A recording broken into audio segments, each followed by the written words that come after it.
what I've done first is write a bunch of words on the board. The words in red, the first four especially, figure importantly in a quotation from H.H. Price we're about to look at. And also in a quotation from C.I. Lewis we're about to look at. So here are words that these two texts have in common.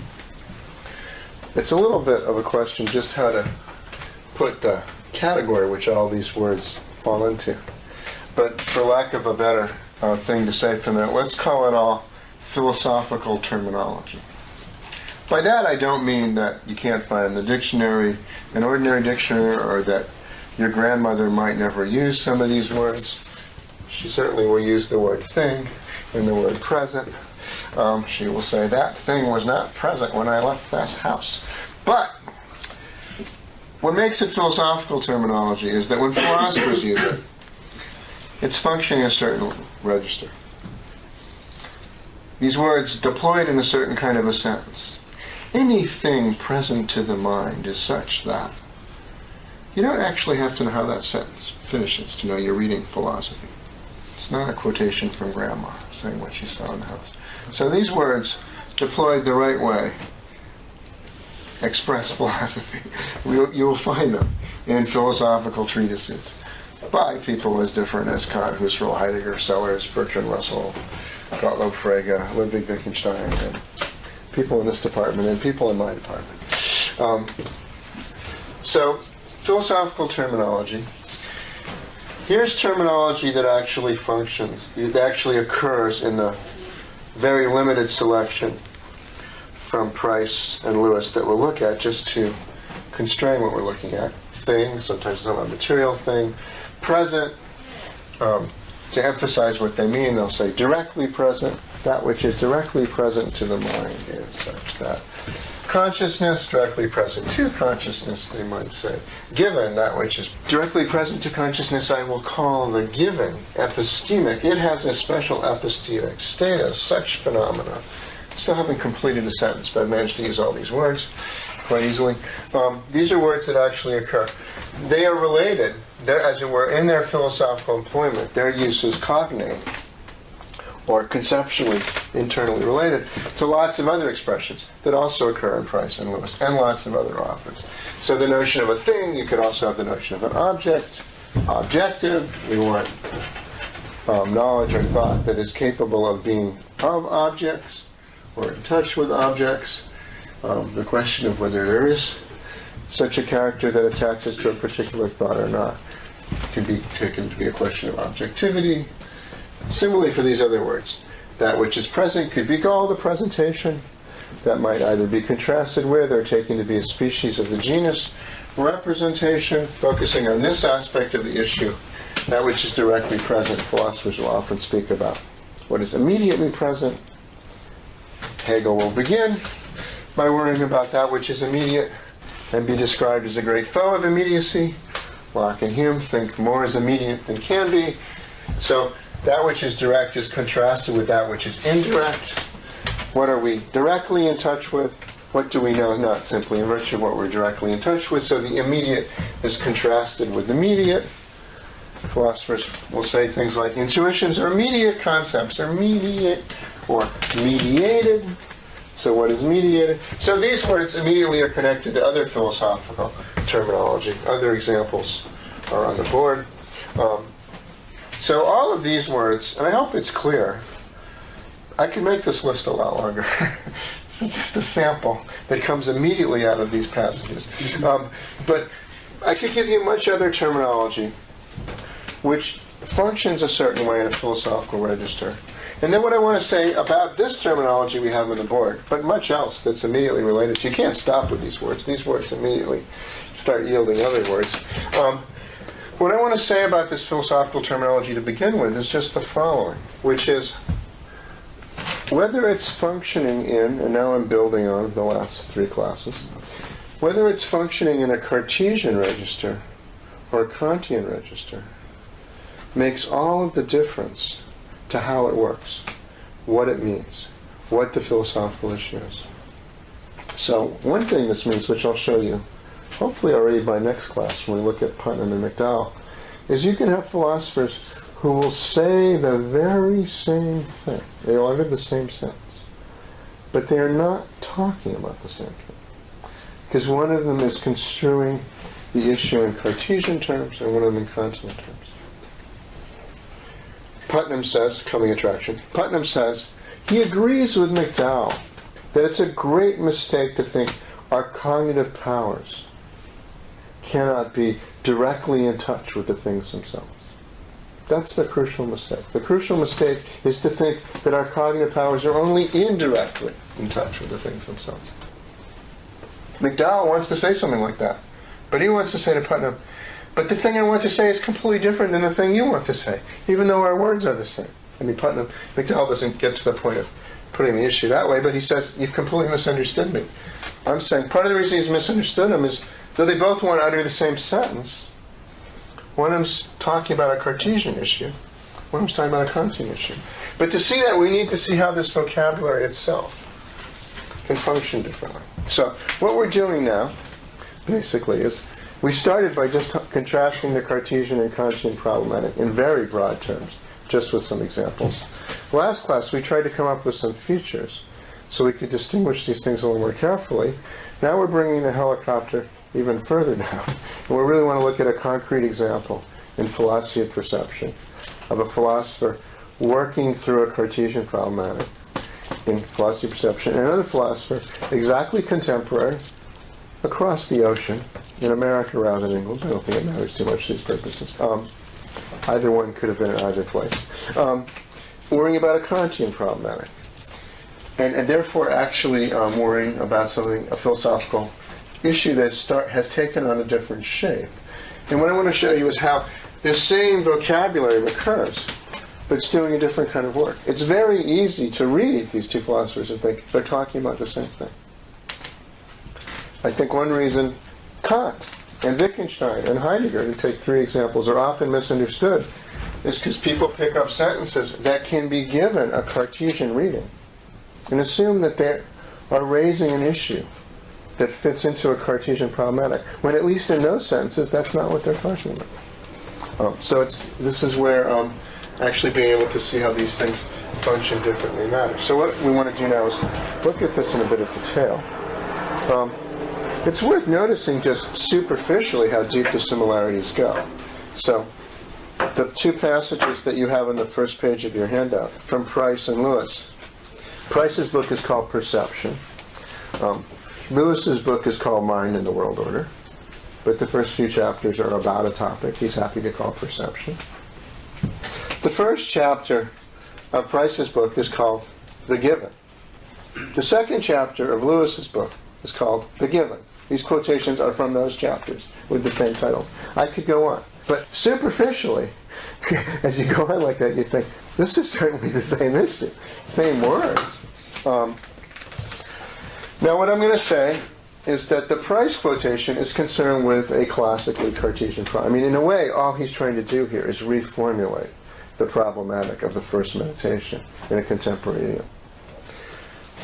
The Lewis quotation, I'm going to say, is concerned with formulating what he takes to be a Kantian issue about problematic. So Lewis, too, I think, takes himself to be reformulating Kant as he understands him in a contemporary idiom. And that's, in fact, true of his whole book, Mind and the World Order. I think it's an attempt, basically, to rewrite the Critique of Pure Reason for the then modern American reader of circa 1930.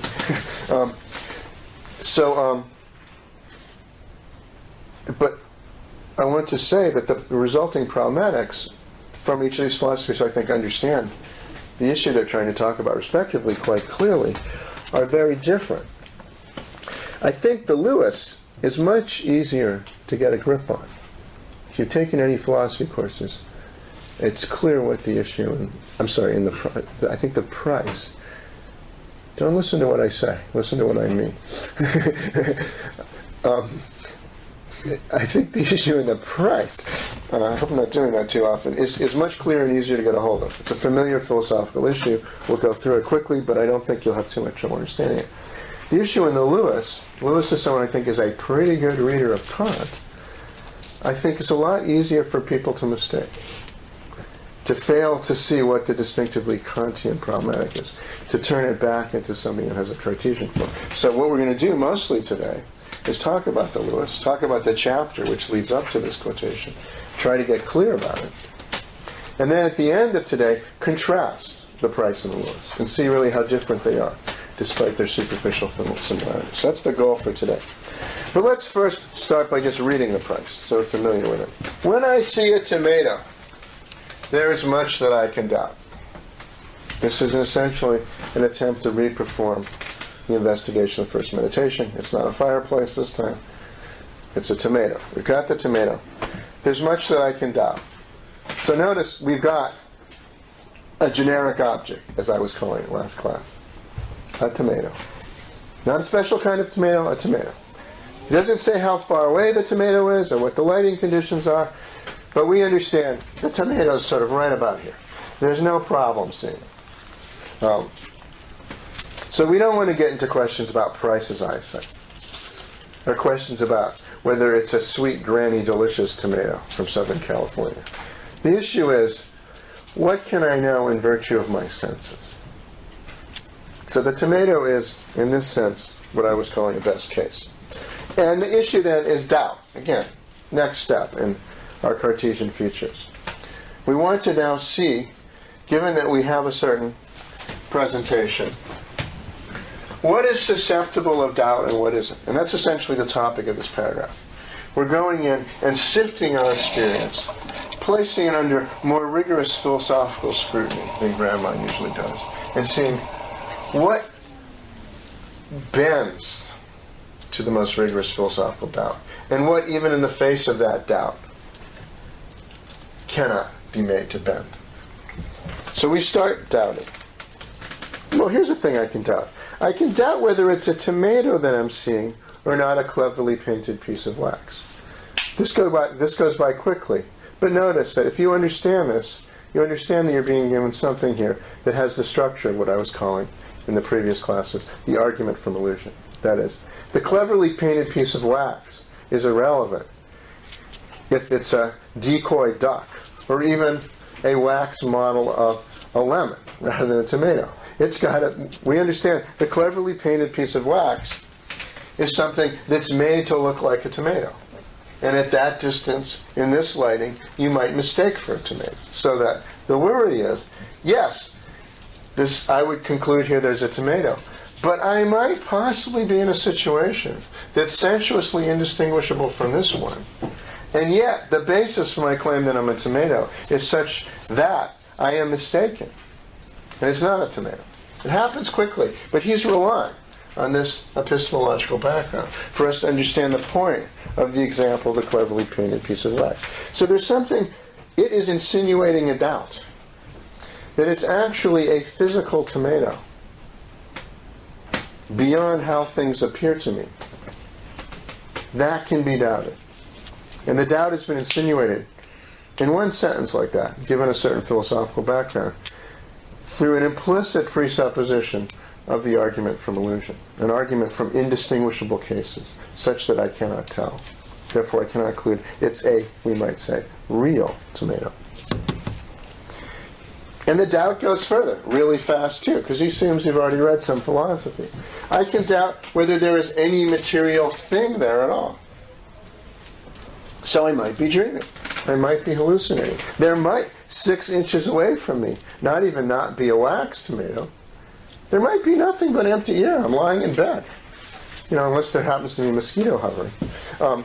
So, very quickly, giving way to the doubt, building on a tradition of philosophy, is anything which is material, outer, beyond how things appear to me. Perhaps what I took for a tomato was really a reflection. Perhaps I'm the victim of some hallucination. So these are different ways of insinuating an argument from illusion. He doesn't go the dreaming route. He goes the reflection route, or the hallucination route. But they serve the same purpose. If I were in a state of hallucinating a tomato, the assumption is it's a really good and gripping hallucination. From within, I wouldn't be able to tell the difference.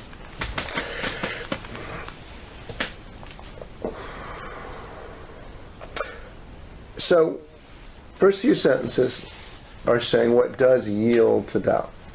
Then, what doesn't yield to doubt? Here's one thing I cannot doubt.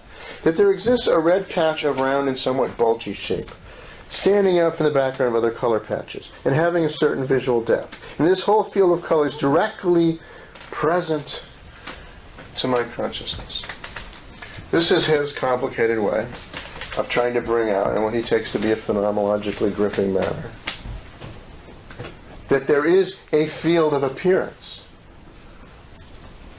Descartes, would have said, sensory ideas. There is something, as it were, within the realm of res cogitans, or in the mind, that I can't doubt, that things appear a certain way. And here he's spelling out the appearance, that it has a certain bulgy red shape. What it signifies, as he goes on to say, is a further matter. But that is present to my consciousness. So, here, what is present to my consciousness, what is directly present to my consciousness, is being summed up as a complicated phrase for that which I cannot doubt. Any claim I want to make based on that, about what there is beyond my consciousness, that the first few sentences have tried to suggest is vulnerable to doubt.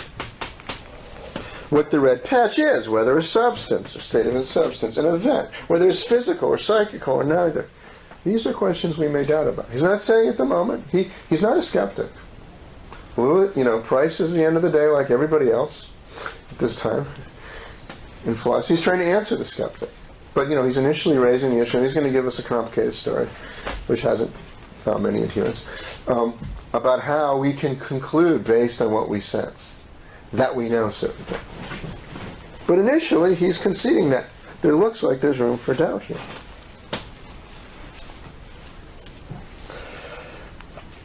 So we can doubt, what the character of what's beyond the fleshy red bulge, psychical, physical, and so forth, that we can all doubt. It's, as Cartesian philosophers will say, its ontological character can be doubted.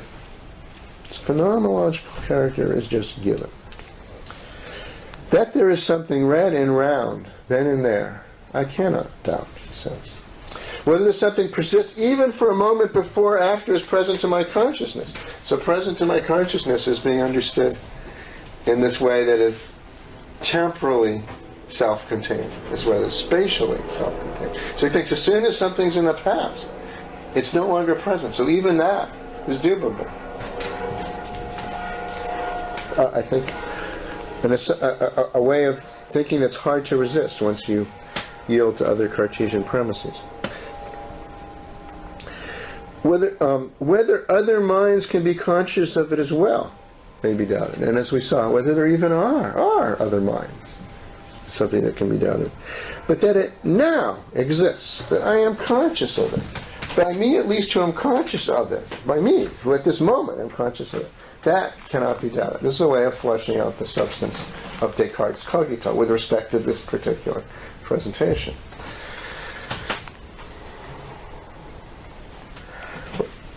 When I say that it's directly present in my consciousness, I mean that my being conscious of it is not reached by inference, nor by any other intellectual process. We might say it is not mediated in any way. It requires no further thought or inference. I just have it there before me, now, presently. Where the implication here is, all of the stuff in this paragraph we've said can be doubted, can only be known given an additional inference. Given that it seems to me right now that there's a tomato. Given that my eyesight is fine, that I'm fairly reliable, there's no reason to think I'm dreaming. It seems reasonable to conclude that there is a tomato. But that looks like an inferential step beyond what's given. What the skeptic always does is try to problematize the inference. So there's a picture here of what's given, and all other knowledge, if it is to be able to live up to its credentials of knowledge, involves an inference, and the question is, how do we validate the inference? Descartes tries to bring in a God who would not deceive us, who we also know must exist. That turned out not to be, in the history of philosophy, a way of going that most people thought was all that reassuring. But the basic structure of the problem Lewis has several hundred years later isn't that different. He's trying to get by some other route what Descartes was trying to get through his God, namely a way of underwriting the inference from what is indubitable to that which it sure the hell looks like we ought to be able to say we can know, but it looks like there's room for doubt. So how do we answer the doubt?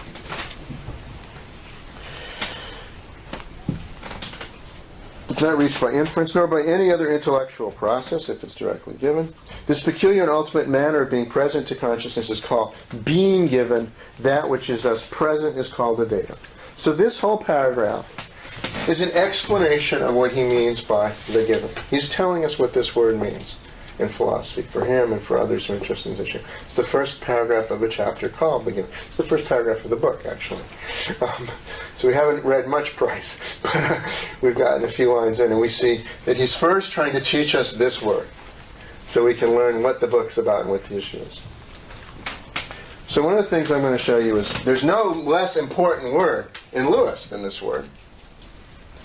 You know, when famously Wilfrid Sellars is talking about the myth of the given, the philosopher he's most concerned to criticize is Lewis, who was his teacher.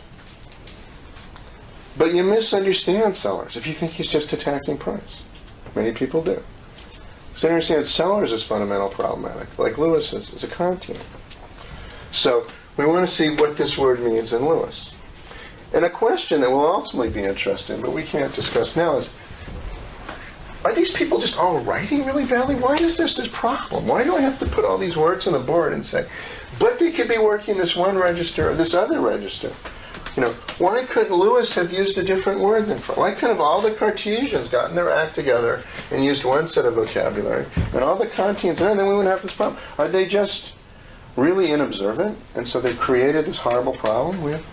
Or, you know, assuming there's something right about the fact that this vocabulary wanders, or what is the deeper underlying systematic cause of this wobble? That will be a question we should be interested in. But first, let's see if the phenomena, the textual phenomena themselves are as I said. So, I think the Price is fairly straightforward in terms of what the philosophical issue is. It's a straightforward instance of a Cartesian problematic. In perception, it's mostly here for purposes of comparison with the Lewis. We'll come back to it, mostly so we can see how the Lewis differs from it at the end of the class. Now let's talk about Lewis. I'm not going to even read the Lewis passage yet. I don't think we're ready for it. But they're both there so that you can go home, and in the privacy of your bathroom or someplace else where you have some time, you can read the two through. Both see how in a quick read they can sound really similar, and then also see if you can learn to get the philosophical melody of each of these ways of philosophy into your ear profoundly enough so that you can really schematize these passages as having a very different kind of logic in terms of what the question is. That's really the task here. That's why those two quotations are there. There's a way of learning to pull these passages apart that I ultimately want you to do, which is a kind of issue of how you schematize the philosophical text you're reading. So let's try to understand Lewis. What I have here is lots of quotations from Lewis now. Looking at my watch and seeing that I've already spent 40 minutes saying almost nothing about Lewis, so we cannot afford to start at the beginning. Let's start with your assignment. Your assignment's chapter 2, so I'll take mostly quotations from chapter 2. The first whole lot of quotations are from chapter 1. If you'd be interested, I only assigned chapter 2. If you'd be interested in either chapter 1 or chapter 3 of the book, so you just get a slightly larger taste of how this is working, beyond the immediate comparison with Lewis, I or Rickard or Kato have PDFs of both those chapters. Send us an email, we can just send them to you for copyright reasons. We could include them in the reader. But we're willing to break the law privately. Let's start with quotation 23. It is an error common to rationalism and to pure empiricism that both attempt an impossible separation of something called the mind from something else called experience. He takes himself here to be summarizing a fundamental Kantian thought. Putting it in slightly closer to the language, the critique of pure reason, he might put it this way. It's a common error of both rationalism and empiricism, and Kant might have added both dogmatism and skepticism, to attempt an impossible separation of something called sensibility from something else called understanding. I guess I should have put those words in a different order for this quotation, the opposite order. That's sort of closer to the text. But there's a thought here It's a Kantian thought, which he's trying to reformulate. Now, what that thought is itself, I think, a matter about which there can be much debate. That is, this too is a form of words that philosophers can understand very differently. If you tried to get it slightly clearer, I think the following is true of most philosophers who think of themselves as Kantians in the philosophy of perception. And then there's analogous, as it were, Kantian views in all kinds of other areas of philosophy. Wherever there's one of those gaps that I talked about in the first two classes, you can substitute the two sides of the gap in for this formulation I'm about to give you. And you've got a Kantian view about another issue, about action, about other minds, and so forth. But with respect to with respect to perception, what I'll call generically Kantian thought goes like this. There are two independent sources of perceptual knowledge. A passive source of perceptual knowledge, which we could call sensibility or intuition, or Lewis here, experience, and an active source of perceptual knowledge, which we could call understanding or something else. What does he call it? The mind. Each of which is necessary and neither of which is a sufficient condition of knowledge. There's what I'm calling a generically Kantian thought. And then one of the things I'll try to show you quickly along the way today is that can be understood in incredibly different ways. There are very different views that could be understood as Kantian in that sense. But all will pay lip service to that dictum, so put.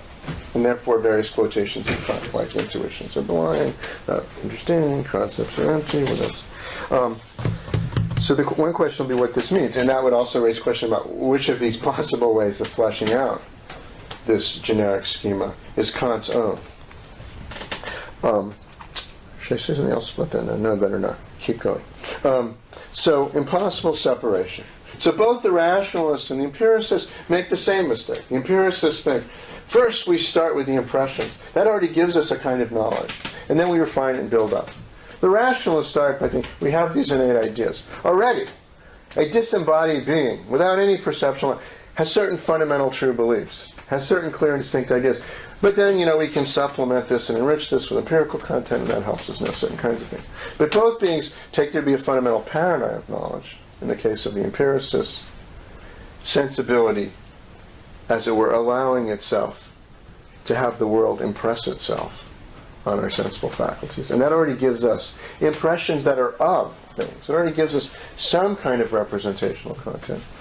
And then more needs to happen before we have knowledge. The understanding comes in. But the understanding comes in to process, supplement, and enrich something that already fundamentally involves representation of the world.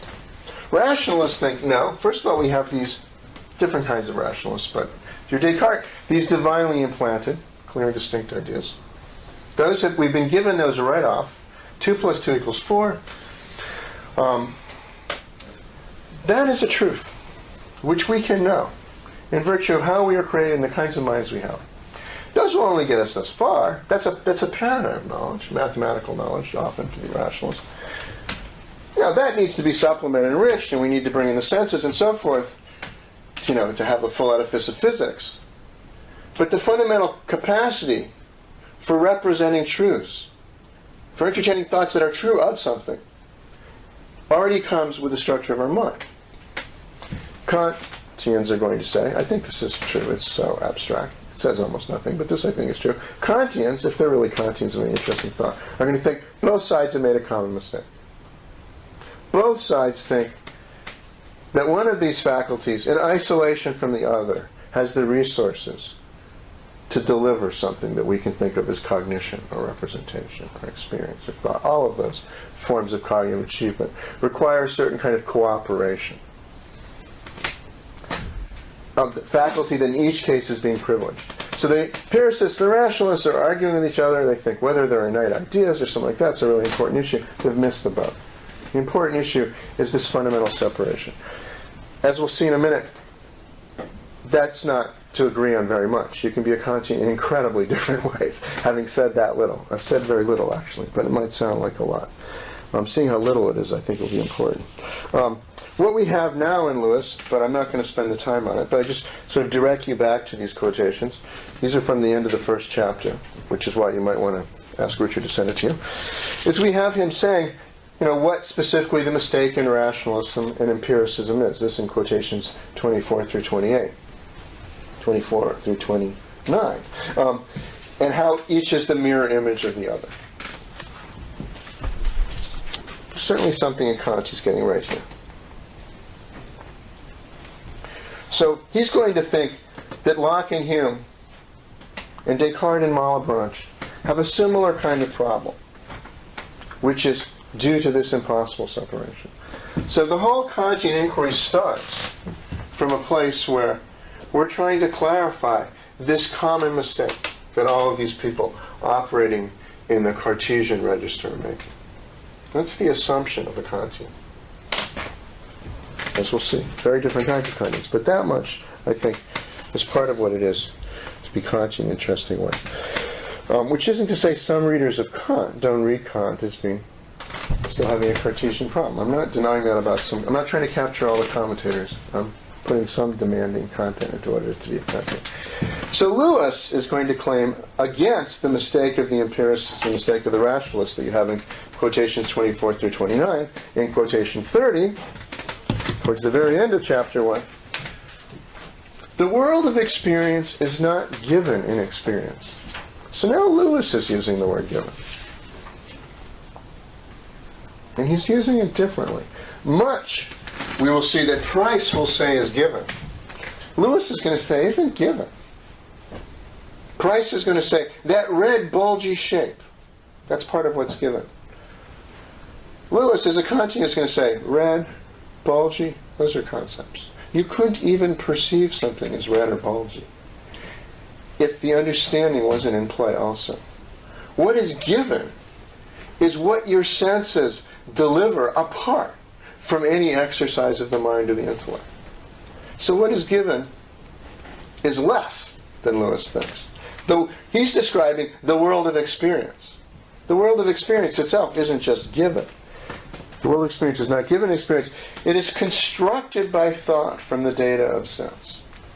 So here we have the word data again, which goes with this. But the data of sense is less than the world of experience. It involves a moment of construction that Price, as a more classical empiricist, has skipped. This reality, which everyone knows, reflects the structure of human intelligence as much as it does the nature of the independently given sensory content. So Lewis wants to insist there is something for the words independently given sensory content to mean. But to figure out, as it were, what it stands for is much more difficult than it is for Lewis. It's not a matter of just opening your eyes and saying, it's that. Because it's all shot through with the contribution of the mind.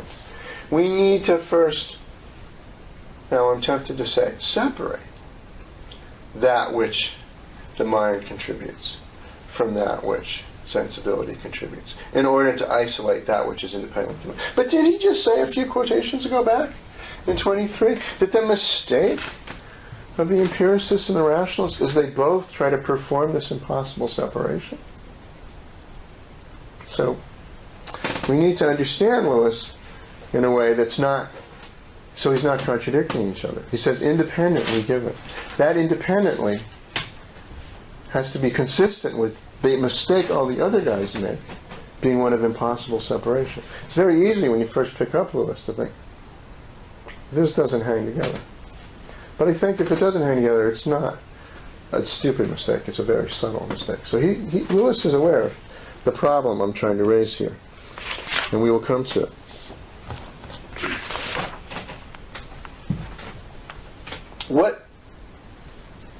This is maybe a good moment to distinguish, well, is it? Yeah, this is a good moment maybe to start to distinguish kinds of Kantians. I gave you that generically Kantian thought. Sensibility, understanding, these are both conditions of knowledge. Neither is sufficient, both are necessary. I said there's a lot of ways to understand that. So let's look at some different ways of understanding that thought. They're independent of each other. What does that mean? Well, one thing independent could mean is temporally independent. Something happens first, something happens second. First stuff comes in, something impinges on my sense, and then I bring it under concepts. So I might think there's an order here, but the order of description or explanation actually reflects a temporal order of process. So first I have an array of sense. There it is. Then the concepts come in and organize everything. It's like first you have a dirty room, then you clean it up and you have a neat room. First I have dirty sensory experience, then I bring in the concepts and I make it shiny. So independent could mean temporally independent. If you think it's temporally independent, there's still a lot of ways to go. One view you could have is, and if we look hard enough, if we know how to do phenomenology properly, we can, as it were, strip the concepts away and get at, as it were, the mere sense data themselves, which are then conceptualized. So these two stages, these two temporal stages that are independent, are, as it were, both part of our apperceptible consciousness. We can separate. I don't think hardly anyone thinks we're aware of first seeing this as a mere field of sense, and then we blink and, oh, now I see. It's a magic marker. I mean, almost every philosopher will say we see it immediately as a magic marker. That's because we've gotten so good at conceptualization. They might say in certain cases. But the more interesting question is whether they think you can, as it were, isolate through a certain kind of introspection an element of sense as independent from an element of consciousness. So a kind of Kantian will say, yes, you could think that these processes are temporally independent. Still, you could share that assumption, but not think that. So you could think, no, the phase where all of this happens is a kind of cognitive processing. So by the time we reach apperceptive consciousness, we always have conceptually structured manifolds. But first, somewhere, before consciousness, we got stuff that was a sensory manifold, and then concepts came in, but we can't recover that. Such people who like this reading of Kant think Kant is the father of cognitive science. Module 1, sensibility. Module 2, understanding. So that's one way to understand independent.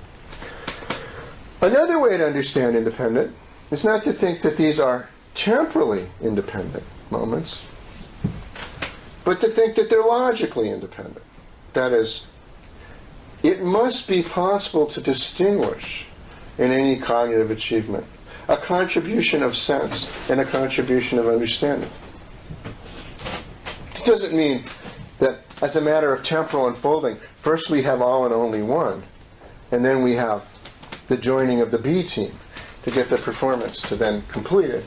But in the order of analysis, we must, whenever we have a being that can cognize, be able to explain his achievement by being able to see there is both a contribution by each of these things.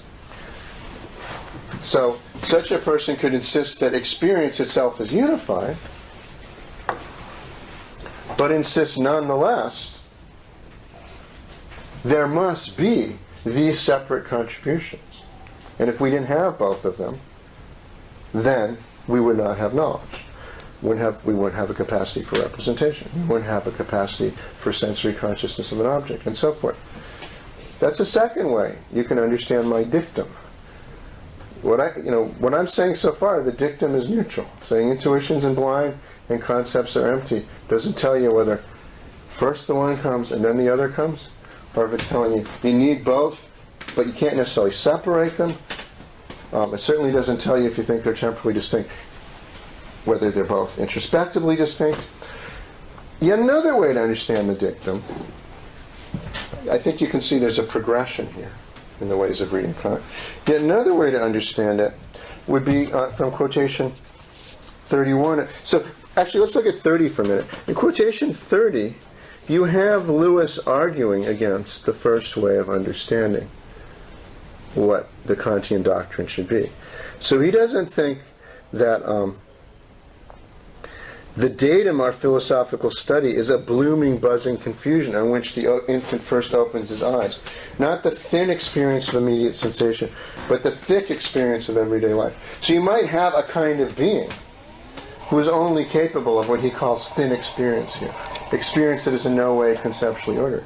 But he doesn't think that what thick experience is a temporal unfolding of thin experience plus something. I guess that's not that clear from this quotation, but if you read the book, we'll see from other quotations, he clearly is rejecting that kind of separability. He's insisting that what we're describing when we describe experience properly is, in his sense, thick. It is a unity.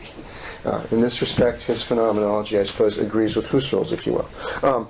But now, quotation 31 is from Cassirer. I think Cassirer is actually a rather different kind of Kantian than Lewis. Cassirer here is saying, I'm not going to read the whole quotation and go through it, but he wants to say there are all these things that we need to distinguish, and Kant does distinguish when he's doing philosophy, sensibility and understanding, the universal and the particular. But he wants to say we don't understand what he's doing unless we understand these as moments in a single unity. That is, aspects or elements that mutually determine one another. So Cassirer, on his reading of Kant, is going to deny that we can even see these things in the order of explanation as being utterly distinct.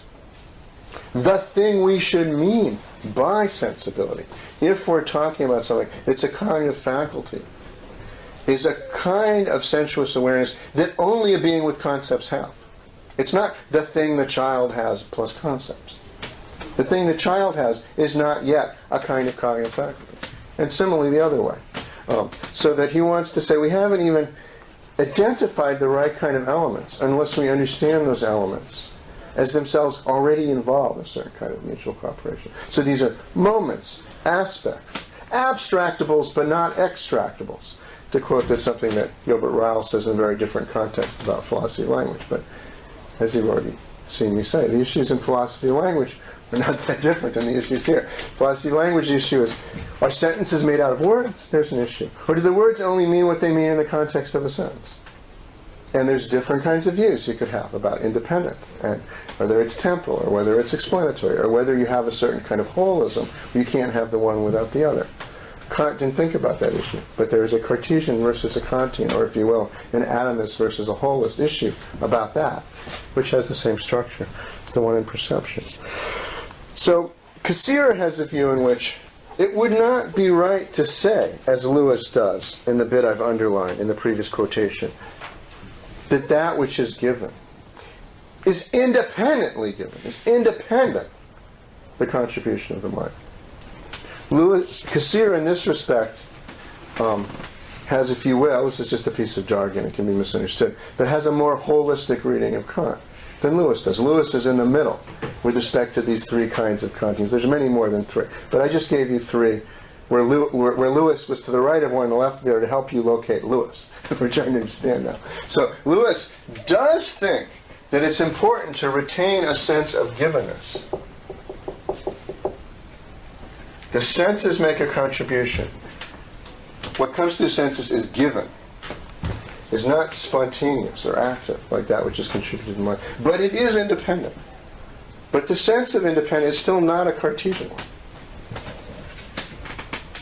I also gave you some quotations from Schlick on your handout, which I was going to spend some time on, but I think I'll skip them also. But the point of the handout, the quotations from Schlick, is that he's a good example of the first kind of Kantian, rather than the third kind of Kantian. Schlick, also in the essay I'm quoting from, is explicitly invoking Kantian vocabulary. He is, at this point in his career, it's before he's become, well, he is explicitly participating in a certain neo-Kantian tradition in German-speaking philosophy. He's using words even like intuition and concept. But it's important for Schlick that there is that which is just there in experience. There is the blue of the sky. Schlick will use quotation marks when he talks about the blue of the sky. There is blue in quotation marks and nothing else. The reason he uses blue in quotation marks is without quotation marks, he admits that that describes something you can only experience if it's sorted with respect to the concept blue. It's good Kantian. He knows that our experience is conceptually structured. But he doesn't want to talk about that which you only perceive once you have the concept blue. He wants to talk about that which is the basis of your application of the concept blue. The blue. that which you can't yet call blue because you haven't got the concept blue, which is the basis of your applying the concept blue when you see something as blue. Once you've learned to distinguish blue from red, from green, from yellow, and so forth. And what Schlick actually says, you can't talk about this. He's trying to talk about it by saying things like the blue. But he says, all expression involves conceptualization. So anyway, we have describing experience brings in concepts. But Schlick thinks there's something you can direct yourself to, which you can see is just there, which is Schlick would call the given, which is unconceptualized experience.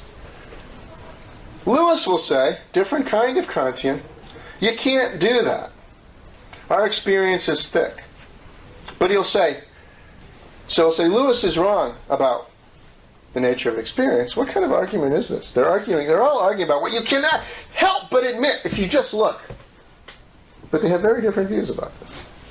Interesting feature of this kind of philosophical argument.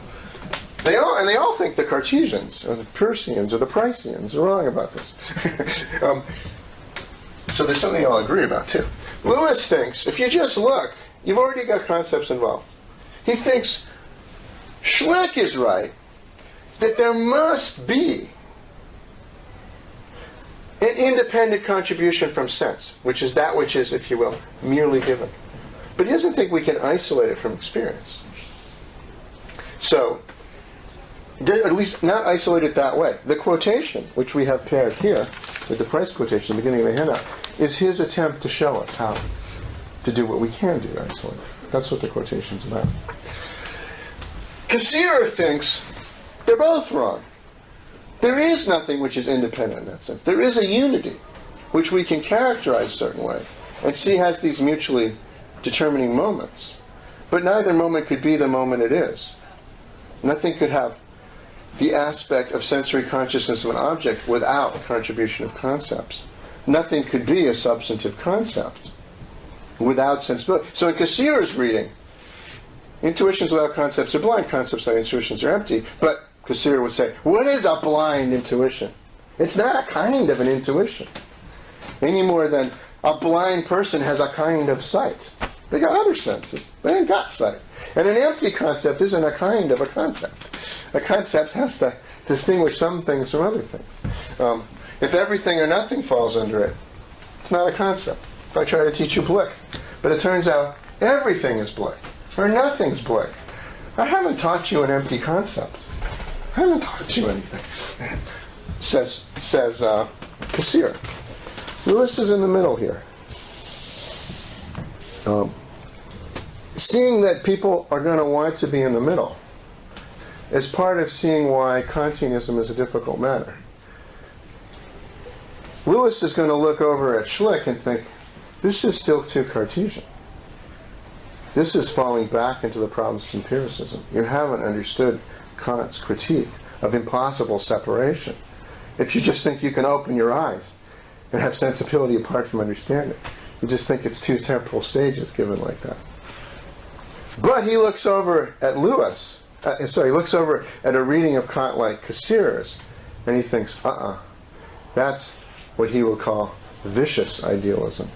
Here, thought has been disconnected from sensibility. We need what comes in from the world to be independent of the mind in some way, or we don't really have knowledge. It's a certain kind of characteristic Kantian mind. It's very different from the Cartesian mind, where one's trying to tell a certain kind of story. But the worry here is what seems to be there really there. The worry is, given that our sensory experiences has a certain kind of character, how can that be? And in the how can that be story, one's teetering between a view where one has what some philosophers have called a mythical version of the given. The given is given properties that it can't have on its own. Or one falls into a kind of idealism where one has nothing that's given. But then one no longer has a story in which one understands how one's thought or consciousness or experience or claims are answerable to something outside the mind. That's the character of what the words realism and idealism stand for here. The question is not one of, here's how things seem, but what kind of objects are there? The issue is, what is it for our thought or experience to have content, empirical content? And can we do this with a conception of the given that avoids being both mythical and ultimately only appearing to a kind of coherence or consistency that's empty? Can we avoid blindness and emptiness at the same time? That's the structure of the Kantian problem. We'll say more about this after the break. So we were talking about quotations 30 and 34 especially. In both those quotations, I've underlined the words independently given, among others. We're trying to understand, what does independently mean? He's saying the mistake is an impossible separation. There's a view of how sensibility and understanding come apart, which involves their holding they're separate in a way that they're not. He thinks it's wrong to think you can have one without having the other. The assumption of an ontological separation of these aspects of cognition, he thinks, is the common mistake of the rationalist empiricist. But he still thinks he needs to claim they are in some sense independent, or he'd be in big trouble. And the reason to look at this is to get a sense of what kind of problem Kantians are going to get themselves into, and also to see how this relates to the Cartesian problem. So, what does independently given mean? 134a, in that quotation, sorry about the strange numbering, I realized I was missing it later. He realizes that he needs he needs a claim, and this is how he puts the claim. The pure concept, that is a kind of concept we have independently of our experience, and he thinks we must have some. This is what he thinks Kant thinks the categories are. The pure concepts and the content of the given are mutually independent. Neither limits the other. So we always have both. We can't have one with the other. They are, as he keeps putting it, interwoven in experience. But still, if we understand the nature of each, we must see that neither limits the other. He thinks he has to claim this, or he'll be in trouble.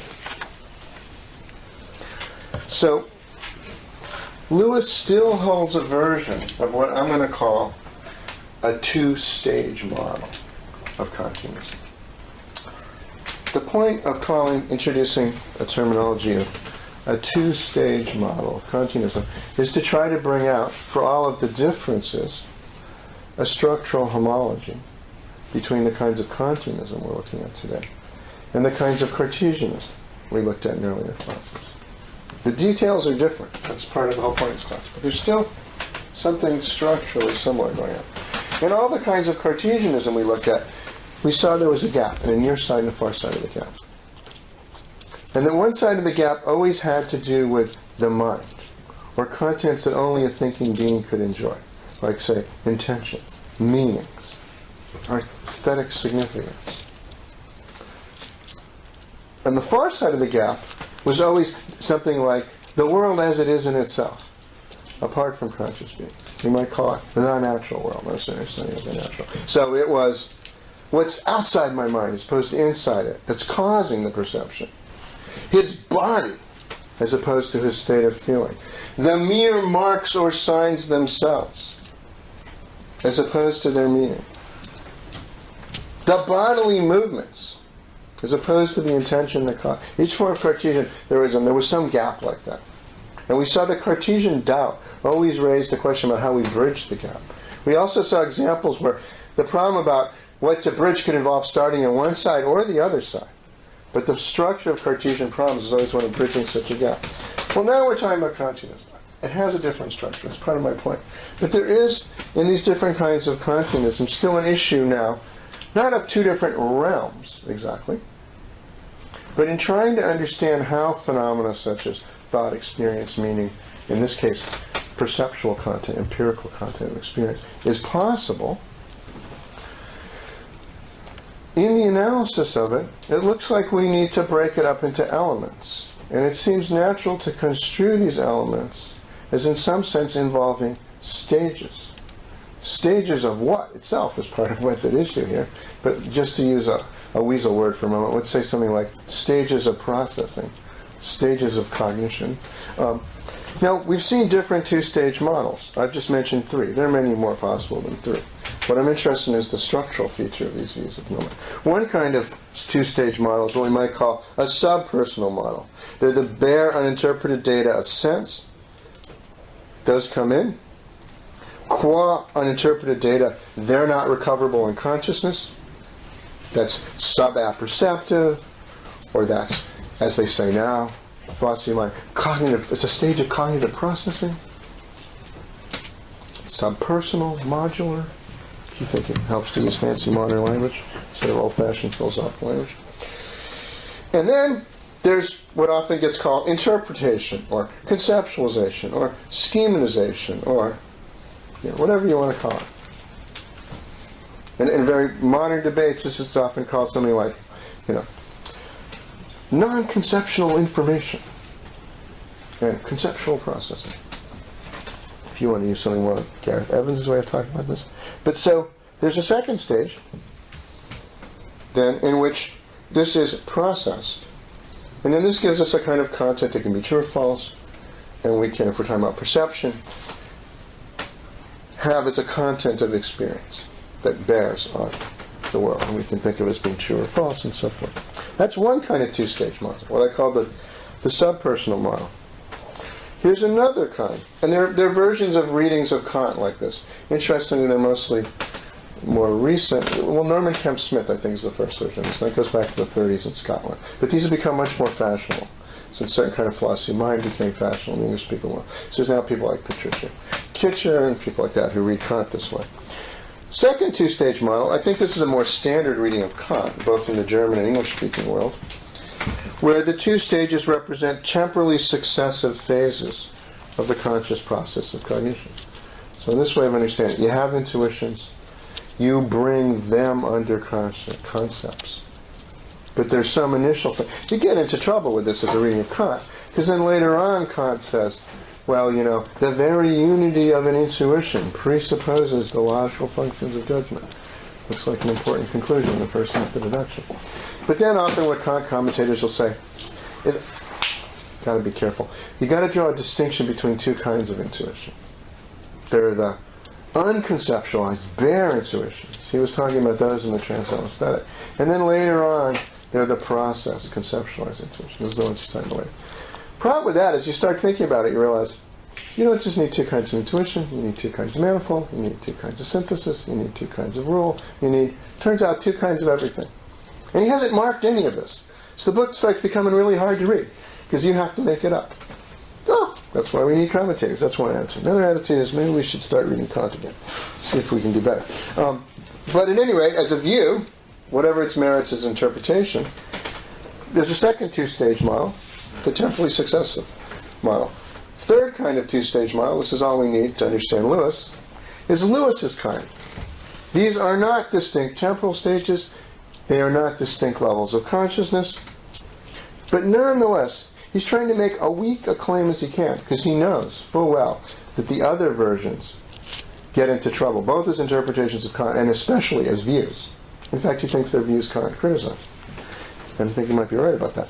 So Lewis is trying to view all the problems of other two-stage models, but still have a version of a two-stage model. He thinks you're supposed to have some version if you're a Kantian. So he wants these, what I'm calling two stages, to represent something like analytically, not temporally independent moments of cognition, which always co-occur in consciousness, which are always interwoven. But nonetheless, what always does co-occurs, we must see as such that the pure concept and the content of that which is given do not limit one another. Why does he think he must say that? Because of what he says in 34b on your handout. If he didn't say that, there was no data given to the mind, and his sense of given, then knowledge must be contentless and arbitrary. There would be nothing which it must be true to. So he thinks the mistake of empiricism is to think the given can deliver more than it can without concepts. But there's a worry on the other side, a kind of vicious idealism, where if we say everything is shot through with concepts all the way down, then that structure of conceptualization we have isn't answerable to anything outside it. There must be some way which perception, experience can serve as a tribunal, where we can take our picture of the world and, given what we experience, say, this is right and this is wrong. That's what Lewis thinks he has to be able to say. Now, as we'll see, this very feature of Lewis is something that McDowell and other authors we're going to read are going to criticize. But the point right now is just to see that all of these Kantians have some version of a two-stage model. And there's a worry on each end that's causing them to formulate the two-stage model in one way rather than another way. Did you have a question here? No, just a remark. I think this sounds very, well, to me it sounds more Kantian than the other things, because... well, this is only supposed to be a specification of the thing you call the other thing. Yeah. But Kant himself used the expression the middle way, the Mittelweg. Well, Kant criticizes the thing he calls the middle way. The middle way he associates with Crusius. That's the thing he's... Yeah, but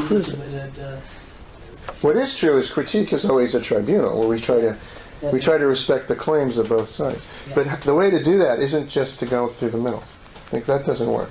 If you have a turn to the right and a turn to the left, and you go to the middle, you just hit that pole with full force. That's what Kant thought. So the way to avoid getting split in half is not to just go up the middle. That's why critique is so difficult.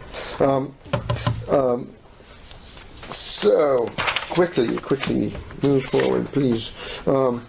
So distinct, dependent, analytically independent, not temporally dependent, not temporal stages of consciousness.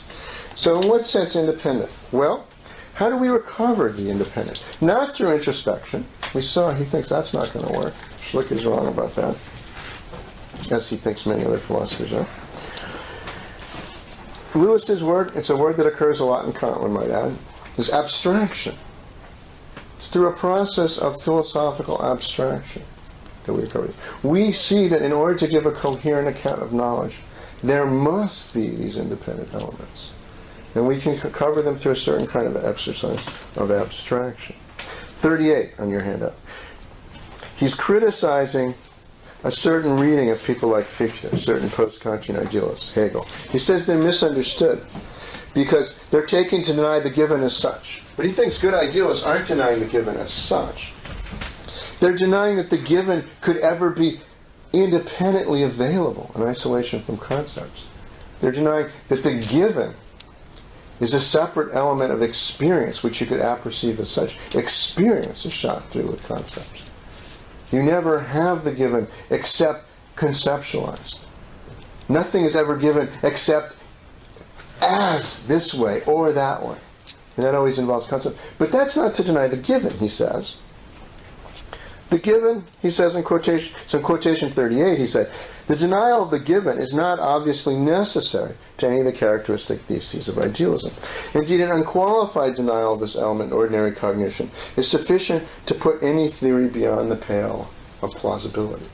And in the reply to Firth, the paragraph of that I asked you to read for today, you have this even stronger. He's reading Firth, who's partly influenced by Sellars, who's criticizing Lewis's notion of the given. And Lewis feels like, you must have misunderstood me. You understood me. See, you can't deny the given. And there he says, there's different things we could call this. In grandmother's day, some people want to call this sense state, and we have to be clear what this means. But to deny the given as such would qualify one, he says, as a candidate for the booby hatch. The given is, there's something independent of me. In some sense of independent, we must be able to make sense of, which is the basis of my claims. If I just make claims and the only thing that supports my claims is other claims, if, as Davidson puts it, the only thing to justify a belief is another belief, and there isn't something further out there which gives us some friction on all of that, then we're just like that guy who thinks he's Napoleon. And the men in the white suits are going to come take us away. So, qualified. So I just want to bring out the extent to which Lewis thinks he's making a very weak claim. He thinks you can't. He's just trying to get the minimal sense of given, which he thinks you must admit. And it's not something you can isolate phenomenology and experience, but by abstraction you can see it must be there. Then he wants to teach you how to do this. So quotation 39, the given here conceived. Notice how different this is from anything Price could have said. If you just have the two quotations in the handout, you might not see how different there is. But you read this quotation, you won't find anything like this in Price. The given, as here conceived, is an abstraction. Unless there being such a thing as pure aesthesis, that would be something like pure passive taking something in without ascribing any concept to it. And I doubt this very much. The given never exists in isolation, any experience or state of consciousness. Any Kantian manifold, purely intuitive manifold, is a psychic datum, or a moment of experience, a temporally distinct moment, that means, is a fiction. And the assumption of it as such is a methodological error. The given is in, not before experience.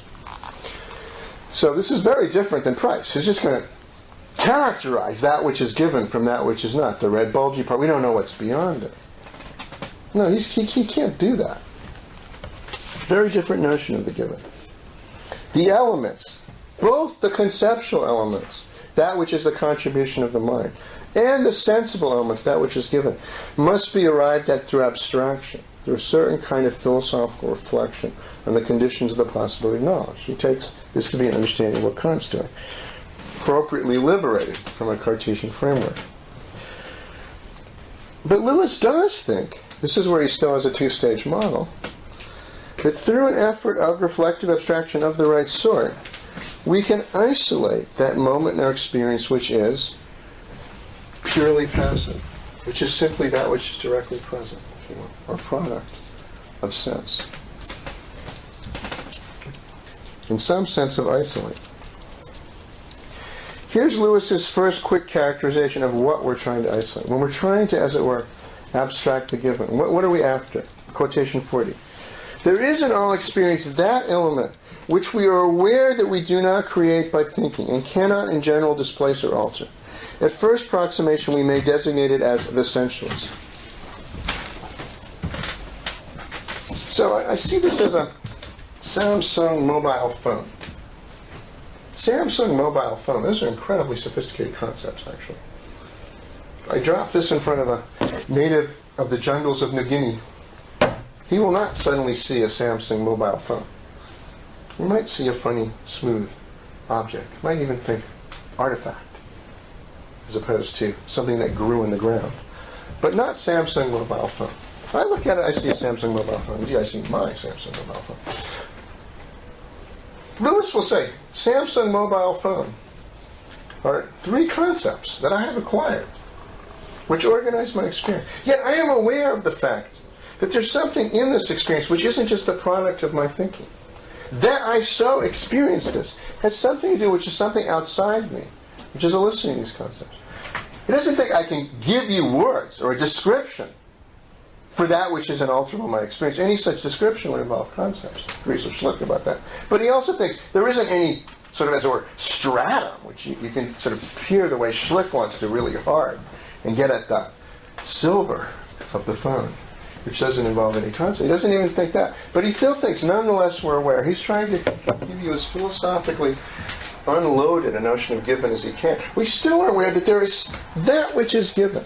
That's the sensuous. Our senses are somehow beholden to something outside of us, which they are providing as material for conceptualization.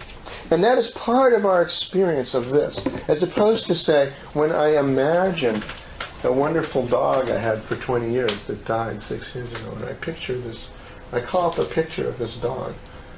I don't have a sense of that in my experience, which I cannot alter through thinking. There, I've called up the image. Here, there's an aspect of experience that exceeds the will. That's part of what passive here means for him. And he wants to somehow characterize that. Now comes, finally, quotation 41. Quotation 41 is also quotation 2 on the first page of your handout. It's the same thing.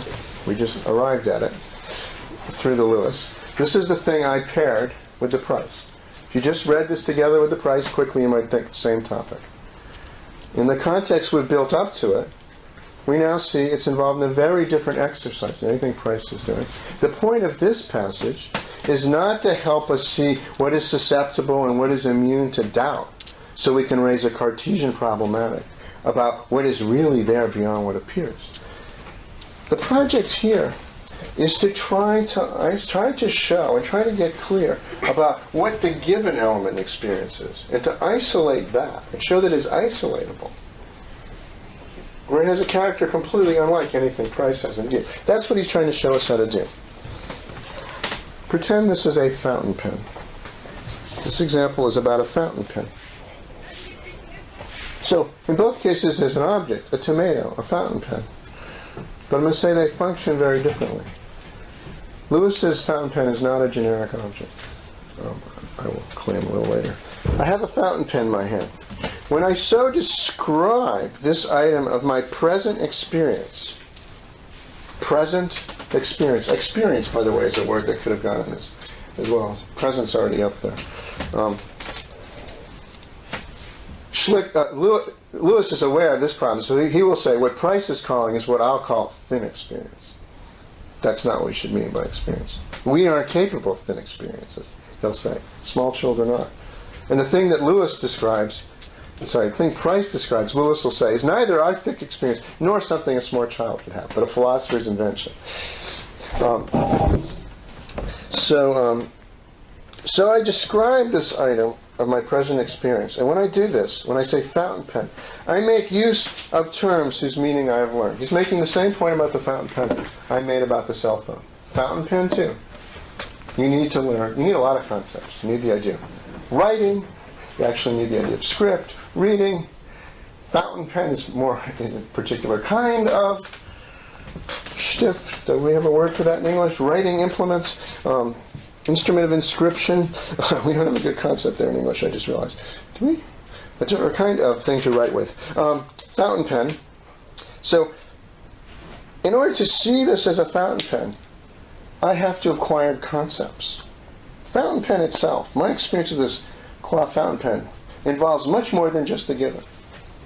It involves conceptualization. Correlatively, in seeing this as a fountain pen, he says, I abstract this item from my tonal field of present consciousness and relate it to what is not now present. Other pens, other things to write with, the way in which this has something in common with those is essential for my understanding this as a fountain pen. I don't treat experience as a bare particular, but is related to other experiences that have a similar character in order to see it as a fountain pen. That's part of the reason it's not just given as fountain pen, because it involves a relation to that which is not given. To see this as a pen too. I can't see this as a pen unless I can also know that other pens are cases of pens. So I'm immediately placing this experience in relation to other experiences. A Kantian point. That's part of what Kant means by saying concepts are meaty and general. There's a generality in the content of my experience and seeing this as a fountain pen. And because he's a pragmatist as well as a Kantian, he thinks this has to do with modes of action, and it's something I could pick up and write with. And my understanding of that is important.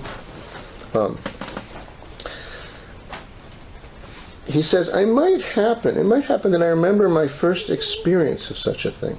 So now, we're contrasting Professor Clarence Irving Lewis's present experience with this fountain pen in 1930-something with baby Clarence's first experience of this. Now, baby Clarence's first sight of the fountain pen we're taking to be quite young, very few concepts, if any, depending upon how much sense you think it makes to have few concepts. Can you have 3 concepts? Can you have 1? Is there a special number at which you start having them? And very few words, at least. There's also a question about what it is to have a word. When the child says, Mama, for the first time, does it have its first concept, the concept of a mother? So there are questions about baby Clarence here. But at any rate, we're trying to contrast Professor Clarence Lewis with baby Clarence. Let's call him Professor Lewis and baby Clarence. Baby Clarence, when he first had this presentation, Lewis says, presentation, when Lewis says presentation in a Kantian register, he's trying to characterize what is given independent of conceptualization. That's what the word presentation means to Lewis. That's what it means in a Kantian register. It's not something it can mean in a Cartesian register, because you don't have the problematic to allow it to mean that in a Cartesian register. This sort of presentation did not then mean fountain pen to me. I bring to the present moment something which baby Clarence couldn't have been. This relation to all these actual possible experiences of other implements for writing, of reading and writing and those concepts and the activities they involve and so forth. A classification of what is here presented with things that I did not then include in that same group. The present classification depends on these things. And then there's a third example. Not baby Clarence, not Professor Lewis, but sort of an intermediate example. Somewhat politically incorrect way of describing this case. A savage in New Guinea. That person is an adult. Let's say he has a language, unlike baby Clarence. He has a bunch of concepts. But not fountain pen. Certainly not cell phone, if you think fountain pen isn't recherché enough. But I think fountain pen does just fine. We drop the fountain pen from the helicopter into the jungle. Our savage begins walking. He sees it. A little bit worried about that. What is that? Doesn't want to go right up to it. Approaches it carefully.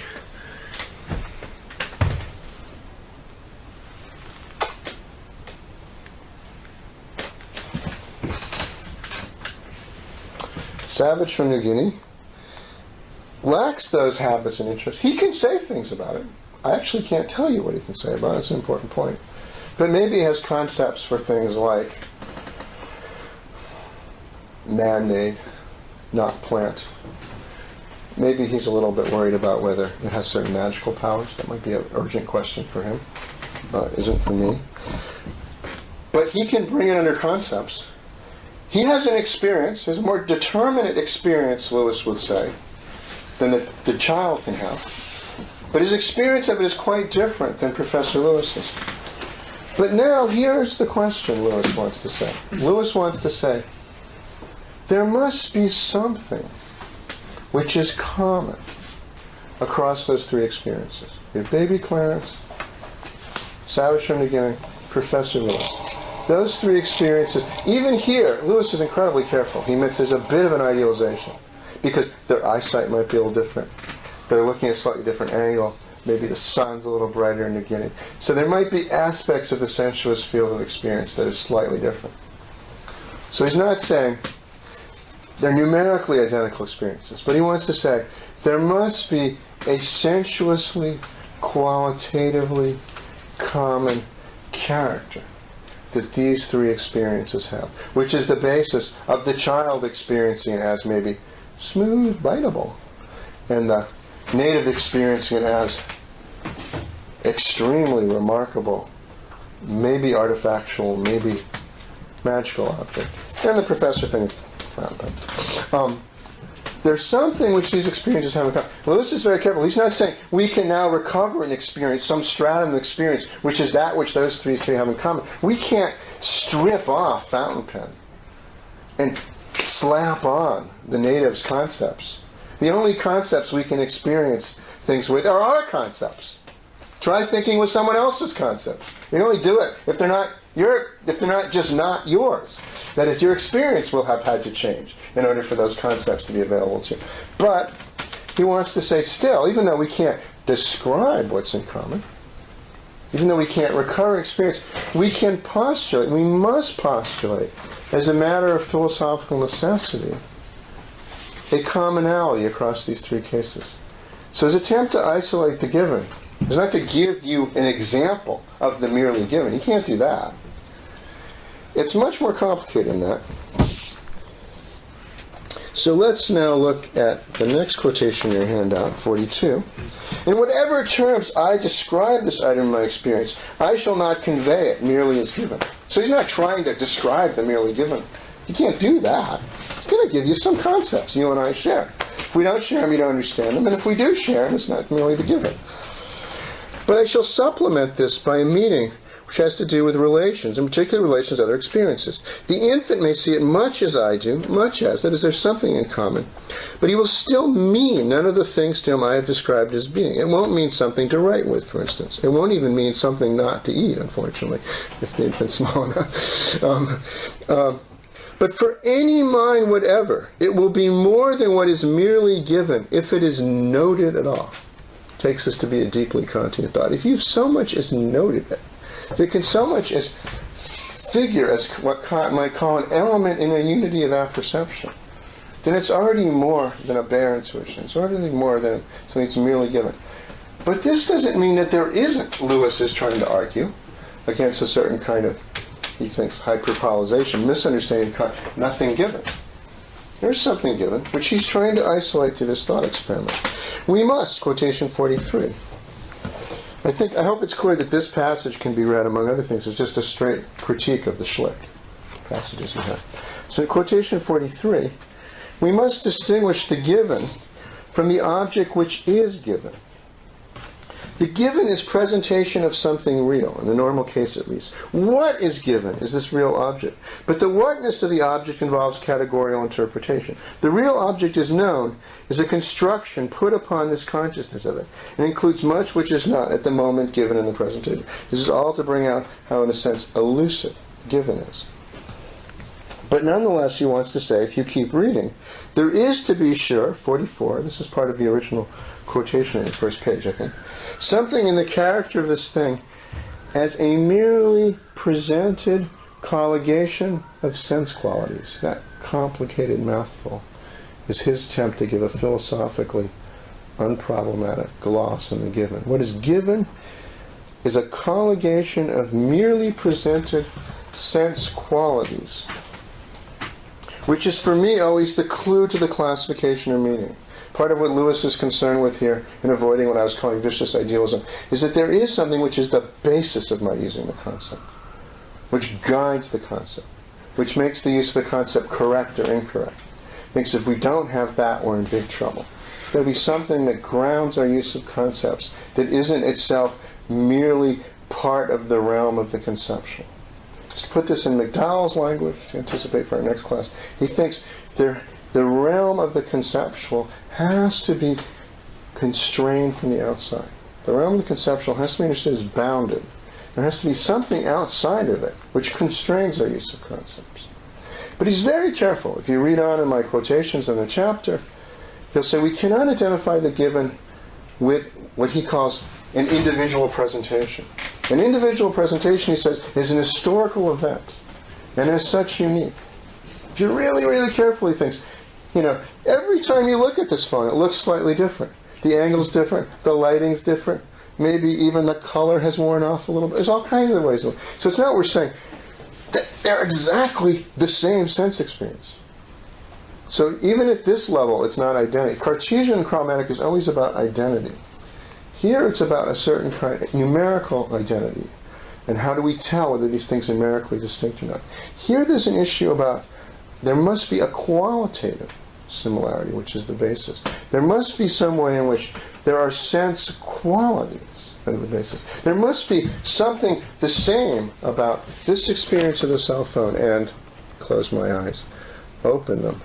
This experience of the cell phone as opposed to close my eyes and this experience of the cell, I don't think so. That's not the cell phone. And the fact that I closed my eyes is a mere abstract. We can eliminate that. Time is taking place here, as Kant is eager to point out. There is a basis which allows the continued application of a certain concept, which itself must guide that concept, which has to have a qualitative aspect. Lewis says, a sense quality. Lewis is incredibly clear about what this commits himself to.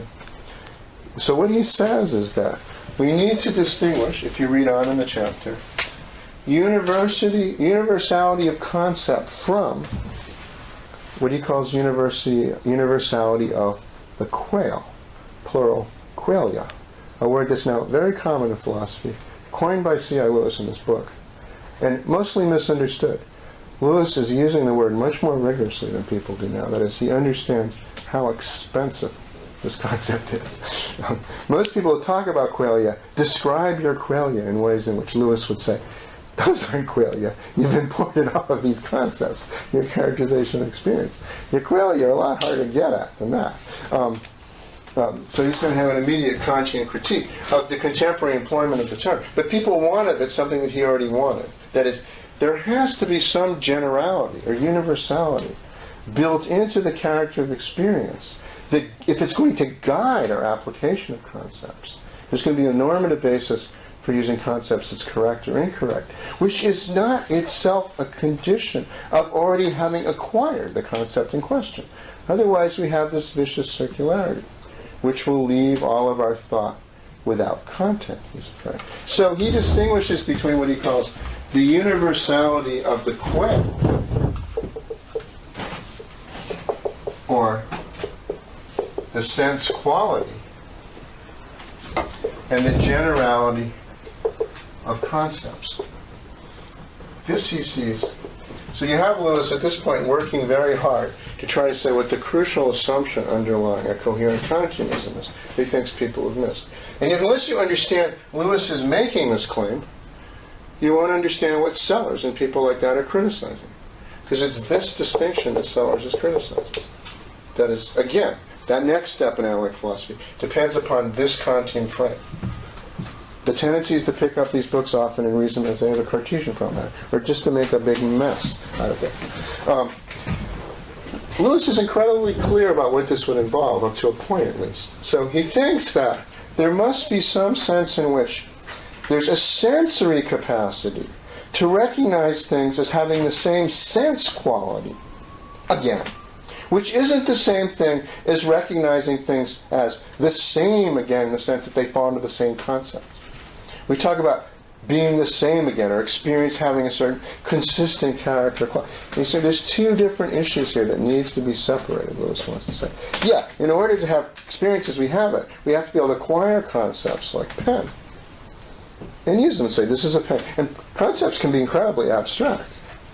So you can have concepts like things that cost less than $100. And if you put them in a box, it might take a long time if you give someone a box for them to figure out what the common concept is, because they look really different. But then there's something else, which is that in virtue of which, for especially concepts that have a high degree of sensuous content, like red, there must be something which is the same again in the experience, in the sensory dimension of experience, which is the basis of the application. It has to have that sense quality repeat, and we must be able to recognize that. Sellars says the fundamental assumption, the myth of the given, is that there are repeatable sense determinables. Things that are determinable. That is, there can be instances of them. They have a general structure. They're not fully determinate. Sense quality. This can be an instance of it, that can be an instance. They're repeatable. But they are simply have the structure they do, and we can recognize them as the same again, simply in virtue of our being able to sense.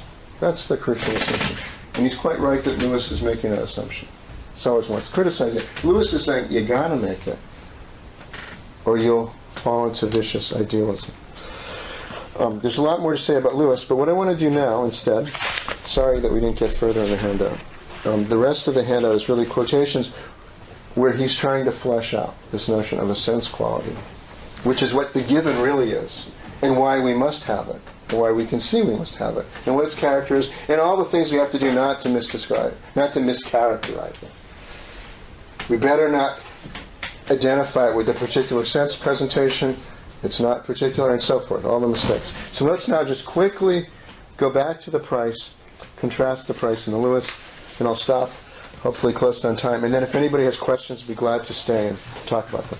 So, Price versus Lewis, these two quotations we started with, which I think if you just read them straight off, with all of this common vocabulary, could seem to have a very similar topic. How do they differ? Well, here's something we can say about Price's tomato that what can be said with equal justice about Lewis's fountain pen. When Price says, when I see a tomato, We haven't really understood what he's doing unless we see that has the force of whenever I see any object. And similarly for Lewis, when he says, when I see a fountain pen, it's not something special about fountain pens he's trying to teach us. I could switch to cell phones, it causes no problem. But another of the things you can say of Price's tomato, you can't say of Lewis's fountain pen. To borrow a phrase from Stanley Cavell, we might put it this way. For Price, the entire existence of the world is squeezed into that tomato. If it turns out I can doubt the tomato really exists, then I'm one short trapdoor away from the problem of the existence of the external world. That's not Lewis's issue. He's not worried about what exists. Does the fountain pen really exist? Never comes up. The word doubt is not organizing this discussion. That you can't say of Lewis's fountain pen. So what's going to turn out to be true is that Price's tomato and Lewis's fountain pen each aspire in some way to be what we might put it like this, representative of the object of knowledge as such. But they aspire to very different sorts of generality. That's what we're trying to understand here. Price's tomato seeks to represent the object of knowledge in virtue of its alleged optimality. The tomato's right there. It's a best case. We can tell tomatoes. If we can't get this one, how are we ever going to be able to, and so on. So its select is what I call the best case. The point of rolling it onto the scene is to see it's susceptible to doubt and see what in one's experience of it isn't and what the consequences of the doubt are. And its capacity for representativeness has to do with the repeatability of that performance with respect to any similar item. So its representativeness is a functional way it allows us to infer something about knowledge in general from the particular case of what we can doubt in our experience of the tomato. So, for instance, when people start criticizing Price, I wish I would do that. When people start criticizing Price to take a step further down the dialectic than we really have so far in the course, and start looking at criticisms of a Cartesian problematic, the kind of thing that somebody like Michael Williams or Charles Travis or Stanley Cavell, to name some very different people, would be worried about is, well, what kind of example is this? Is this really fully representative of knowledge? It seems to be very schematic. Knowledge claims are much more determinate. Can we give it the determinacy of a claim and still give it the representativeness that allows it to jump? These are the kinds of issues you get in Cartesian epistemology. There's all kinds of things that happen. But there's a way it starts going. Lewis, in his fountain pen, also, you might say, seeks to represent the object of knowledge as such. That's another one of these phrases that can work in very different registers. But now, in virtue of exhibiting what we may call the general characteristics which any instance of empirical knowledge must possess in order for it so much as to appear to be about something. The issue here is not the veridicality of the experience, but what it takes for it to be intelligible as experience of something. So, in this more specific kind of Kantianism, it's closer to Kant's text, but it can be Kantianism by my lights, even if the problematic develops quite a bit. Here, it's in virtue of the supposition, more specifically, that knowledge possesses a common structure, that it has a sensible aspect and an intellectual aspect, that it has a passive aspect and an active aspect, that it has an aspect which involves a cognitive relation to particulars, and an aspect which involves a cognitive relation to general structures that organize it, however you want to put it. And so now the fountain pen is selected not as a best case of knowledge, but as something that can figure as a coherent candidate. And the question is, what does it take to schematize it as that? As something that has a content that has bearing on the world and is vulnerable to truth or falsity.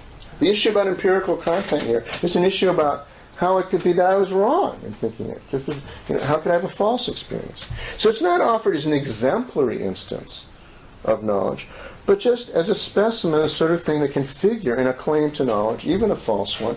And what's at issue for Lewis, unlike Price, is not the unimpeachable certainty of this, That's part of why he chooses a slightly more complicated concept, like fountain pen. And I can switch to Samsung cell phone, and things go fine. Whereas in the Cartesian problematic, the more specific the object gets, the less well it works.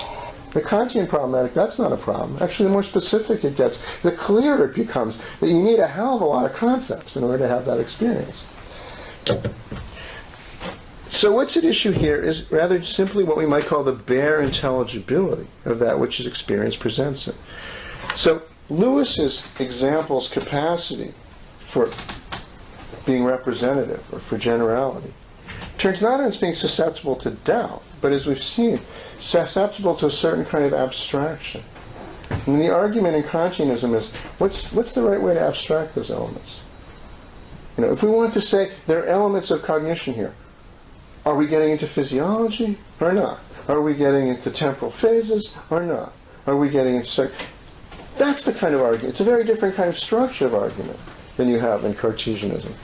In the Cartesian, what I call the Cartesian problematic. I'm not saying Descartes doesn't get into those kinds of issues also. But that's to say Descartes is not only worried about Cartesian problems. So its representativeness is a function of the way conclusions about this particular candidate to knowledge flow from a consideration of what's constitutive knowledge in general. There's a lot more I could say about this, but let me just give you a couple of examples. So the first thing to say is that we might distinguish between something we might call the Cartesian object, if you will, and the Kantian object. I tried to say a lot last class about the Cartesian object, or was it 2 classes ago? That is, that it has to be what I call a generic object.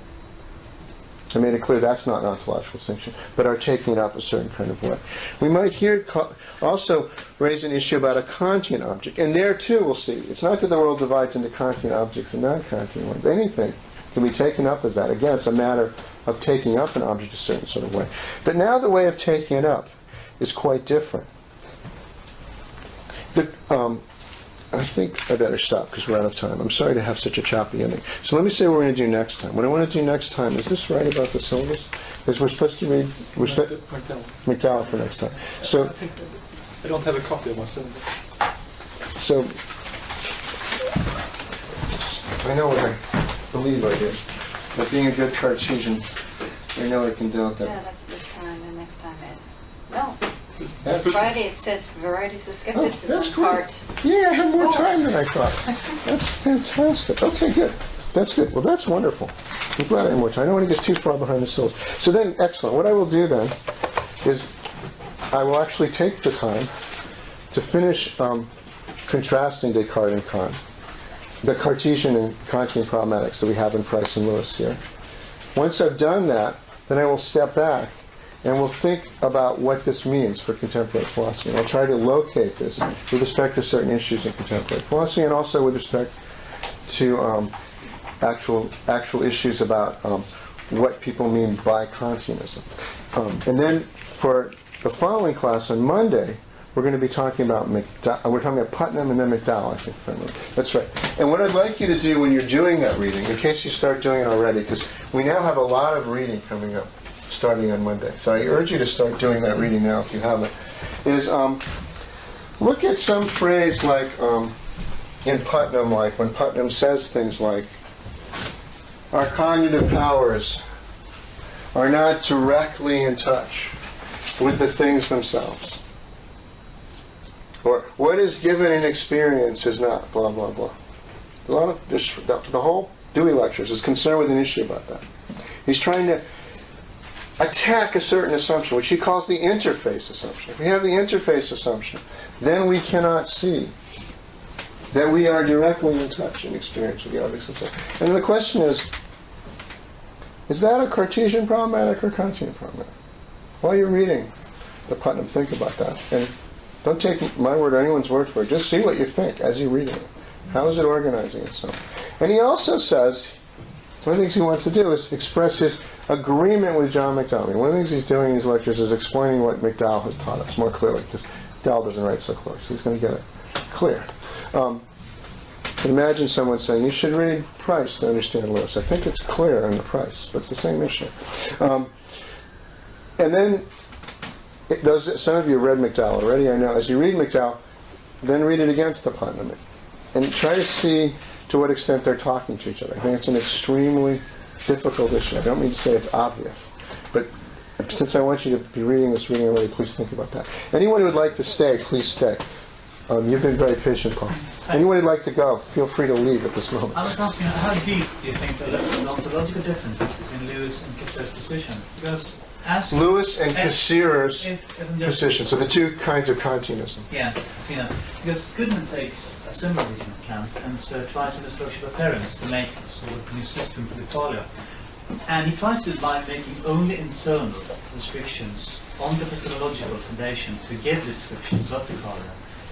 But when pushed by the realists, and as he has done by his Shepard, he has to admit there is something sort of a substrata. Though he says it is devoid of any form of matter, ordering in time, he still has to admit the existence of a substrata, as in the same sense as Lewis.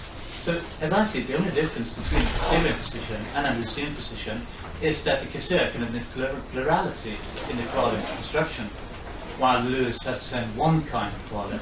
Well, you're assuming that, this seems to be a premise of the way you said the question. Cassir and Goodman are quite close. The only difference between Goodman and Lewis is such and such. Therefore, Cassir and Lewis must be quite close. That looks like the structure of the argument. Yes. Okay. Well, I think there's a lot to talk about there. I don't think Cassir and Goodman are close at all. So that's one thing to talk about. Another thing is that Goodman actually is a student of C.I. Lewis's. There's a direct affiliation there. I mean, maybe it's worth saying. I meant to say this earlier, but you see how little time there is. C.I. Lewis is kind of an interesting figure. In the 1930s, 40s, early 50s, he was the most famous professor of philosophy in America. And he was the professor at Harvard, which at that point really had a lock in American philosophy. It was the philosophy department. And people who got jobs were the people who were students at Harvard. It was sort of, there were a couple other schools that tried, but it was sort of the Oxford, Cambridge of American philosophy at that time. And Mind in the World Order is basically the text of the basic course that Lewis gave, his graduate seminar, which people took. So American philosophers, Quine, Goodman, Cavell, Stroud, you name it, from that generation, they got their degree at Harvard, as most of the famous ones did. They took Lewis's course.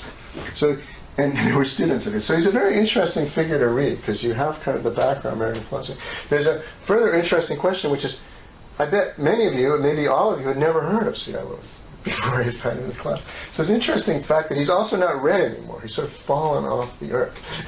So he's both tremendously influential. The most famous philosophers today, and quite forgotten. And it's kind of an interesting question how that happens. So Lewis was a student of Goodman's. He is both influenced by Goodman, as you say, he uses the word qualia. He means to be building on Goodman's ideas. So he really does want to take seriously the idea that there is a kind of generality or universality, or there is a kind of structure to the sense aspects of experience, such that they can bear on each other in a way that can give us something that has a certain character before concepts come into play. Appearance itself has a structure, we might say. To summarize the title of the book. So actually, Goodman here is quite close to Lewis. He's a student of Lewis's. He's actually trying to, in that book, he's actually quite critical of his early book later on. Goodman undergoes a fundamental shift. But this is the structure of appearance is essentially a kind of revised version of Goodman's PhD thesis. So this is, he's still close to his Doktorvater. It is partly an attempt to sort of take the end of Chapter 2 of Lewis, which is really pretty hand-wavy, frankly, and really sort of say this is how it works. Now, there are differences, but with respect to how high we've got the helicopter, he's very close to Lewis here. He's trying to flesh it out.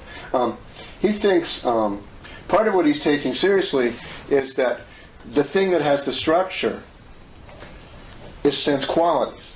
It's qualitative. So it's a critique of a certain traditional empiricism that's trying to understand impressions themselves as particular.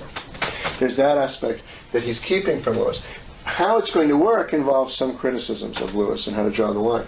But what Cassir would say, very quickly, I think, about both of them, which I think you can even get out of that one quotation, is that what Cassirer would deny is that you can have recognition of sense qualities independently of concepts. What Cassirer is going to say, what that kind of Kantian is going to say, a radically holistic Kantian. By the way, in this respect, Cassirer is in the same box as Sellars and McDowell. What I think all those thinkers are going to say, from their different traditions, is that to claim that sense qualities themselves have universality built into them is to just push back one level Kant's critique of empiricism. It's to, as it were, remain invulnerable to the letter of the critique, but to miss the spirit by pushing the problem one back. I'm not trying to take sides here. I'm just trying to bring out how different Cassirer is from Goodman. So what these thinkers are going to say is that what you're saying is that we can recognize these things as the same. And the question is going to be, what does it take to do that? What is it to recognize something as the same? That involves correctness and incorrectness conditions. To say recognize things as the same is that some ways of sorting things aren't the same, some ways of sorting them, they are the same. So if we have red, in order to say, red looks like it's a bad example. Oh, here we go. This is red. This is not red. There are correctness conditions on this. Kant's going to argue those correctness conditions require concepts. If you're somebody like Sellars, you'll think it requires language. But at any rate, all of these kinds of Kantians are going to think, in order to talk about sameness, you have to talk about sameness with respect to what? And things can't just be the same. Any two things, are these the same? And the answer is yes and no. In some respects the same, in some respects not. So sameness is, as Frege would have said, a second-order concept. There has to be a first-order concept in play, with respect to which we're saying these two things both fall under that concept, to say they're the same. So if we think carefully about what this idea of sense qualities involves, such that we can say, these things fall under the same sense qualities, so you say that involves correctness and incorrectness conditions. And they're going to argue you can't get correctness and incorrect conditions merely through the operation of sense, mere sense itself. Any two qualities that come in, any two, as Lewis would say, sense presentations that come in will be the same and different in many respects. There isn't a fact of the matter built into the presentations themselves, such that they both fall under equality or not. So they're going to deny that you can have a kind of universality that attaches to sense qualities that's independent of the kind of generality that Kant thinks has to be in some sense constructed. Whether it's constructed by the mind or it comes with language or whatever, that depends upon your kind of content. I think Sellars and McDowell are going to think this has to do with language. Cassirer wasn't much interested in language, but he would think it involves the interpretive capacity of the mind. He's very interested in symbolic forms. And he's going to think there's some symbolic content that must be in play, is how Cassirer would put it in his idiom, for you to even have universality of the quell. So he's going to deny that somebody like Goodman's project could work. He's not close to Goodman. He's in this sense, Goodman is still a student of Lewis. They have their differences. They get bigger as they go along. But there's an assumption at this point in Goodman's career that he's making that the kind of radical holism you have in Cassirer's view won't let you make. And the way to put the assumption in terms of the beginning of my talk today would be to say, we still have a two-stage view here. We're trying to give a certain structure to appearance, or structure to sense, to that stage of cognition, the sense, the appearance, that's independent of this stage.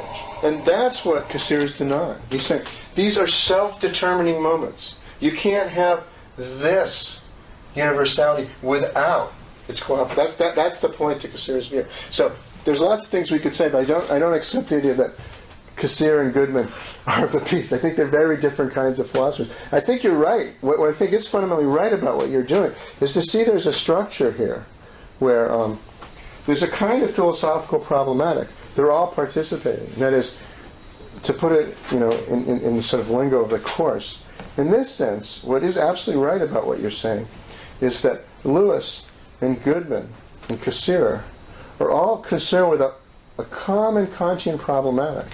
And there's something very similar about their issues, and they can be aligned with each other. What I'm resisting is exactly how you align them. But in that respect, they're all extremely different from somebody like Price, or Bertrand Russell, or Jean Moore, or A.J. Ayer, or Jean-Paul Sartre. All kinds of people have a more closely Cartesian formulation of what they think the fundamental problem is. And so this kind of vocabulary in Goodman is functioning in much the same way. I think you're quite right about that. But I do think the gap between somebody like Cassirer's view and Goodman's view is quite large. And also, it's another interesting fact that Goodman read Cassirer and his stuff about symbolic forms, and got very, it's just a coincidence that, and got very influenced by it, and other things. Also read Sellars and Sellars' critique of Lewis.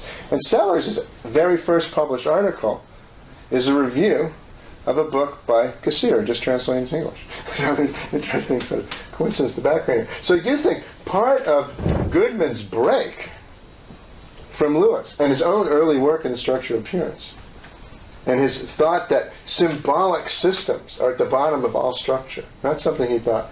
He thought the structure of appearance had a non-symbolic basis. Involves the influence from Cassirer. So I think later Goodman is much closer to Cassirer and is also influenced by it, but not the structure of appearance. Well, as I read the structure of appearance, I cannot see that he admits the two-step gap as perhaps you find in Lewis. I think if he was asked how he would read Kant at that time, he would also read it just the same as you said, Cassirer.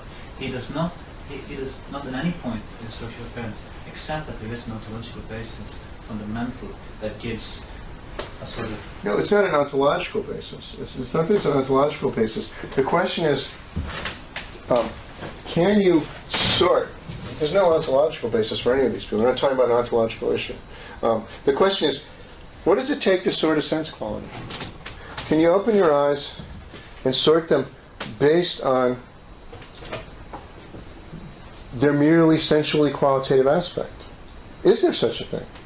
Which is what induces a structure? Or is that always an artifact of principles of sorting that are independent of the structure of appearance in his sense?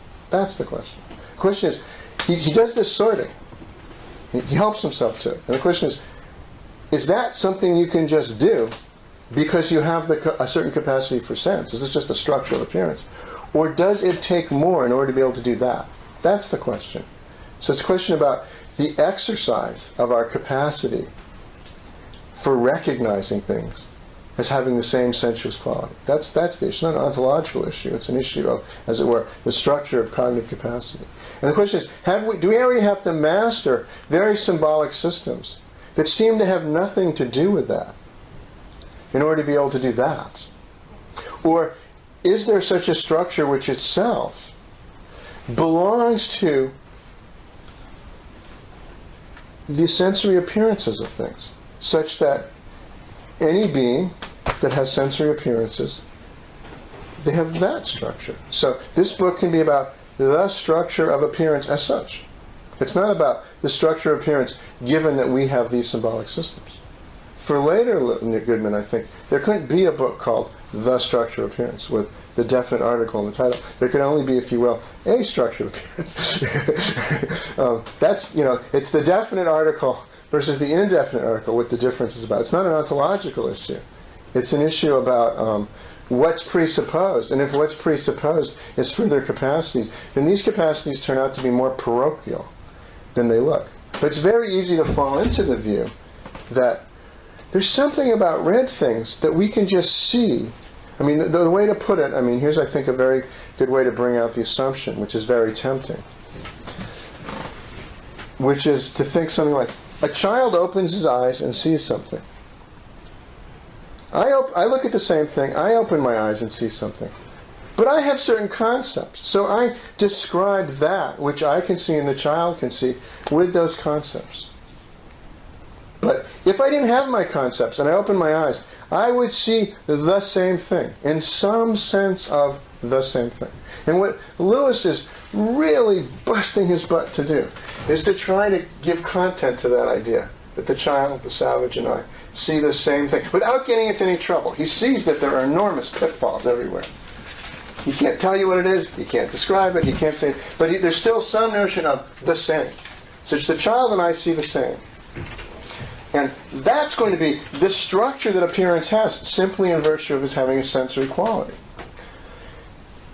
But what another kind of Kantian thinks, reading Kant, is that what Kant's point really was is those very structures that allow a concept like the same to do anything already involves concepts, categories, which themselves it's, you know, as Frege puts it, so like Kant says very explicitly about existence, similarly here about sameness. It's a second order concept, and you have to have particular determinate first order concepts in play. And the question is, what are those? And you don't get any of those for free. I have different ones than the savage, and the child has almost none. And so the idea of there being something that's the same disappears. The experience itself on this view you're committed to saying is completely different if you have concepts which construct your experience. There might be something about the causal antecedent that's the same, but there isn't anything at the level of sense quality that's the same anymore if you have this view. That's what the disagreement's about here, I think. So it's an issue about how, a way of putting it that Sellars puts it, which I think is quite useful, is to think of it in terms of a distinction between unacquired capacities and acquired capacities.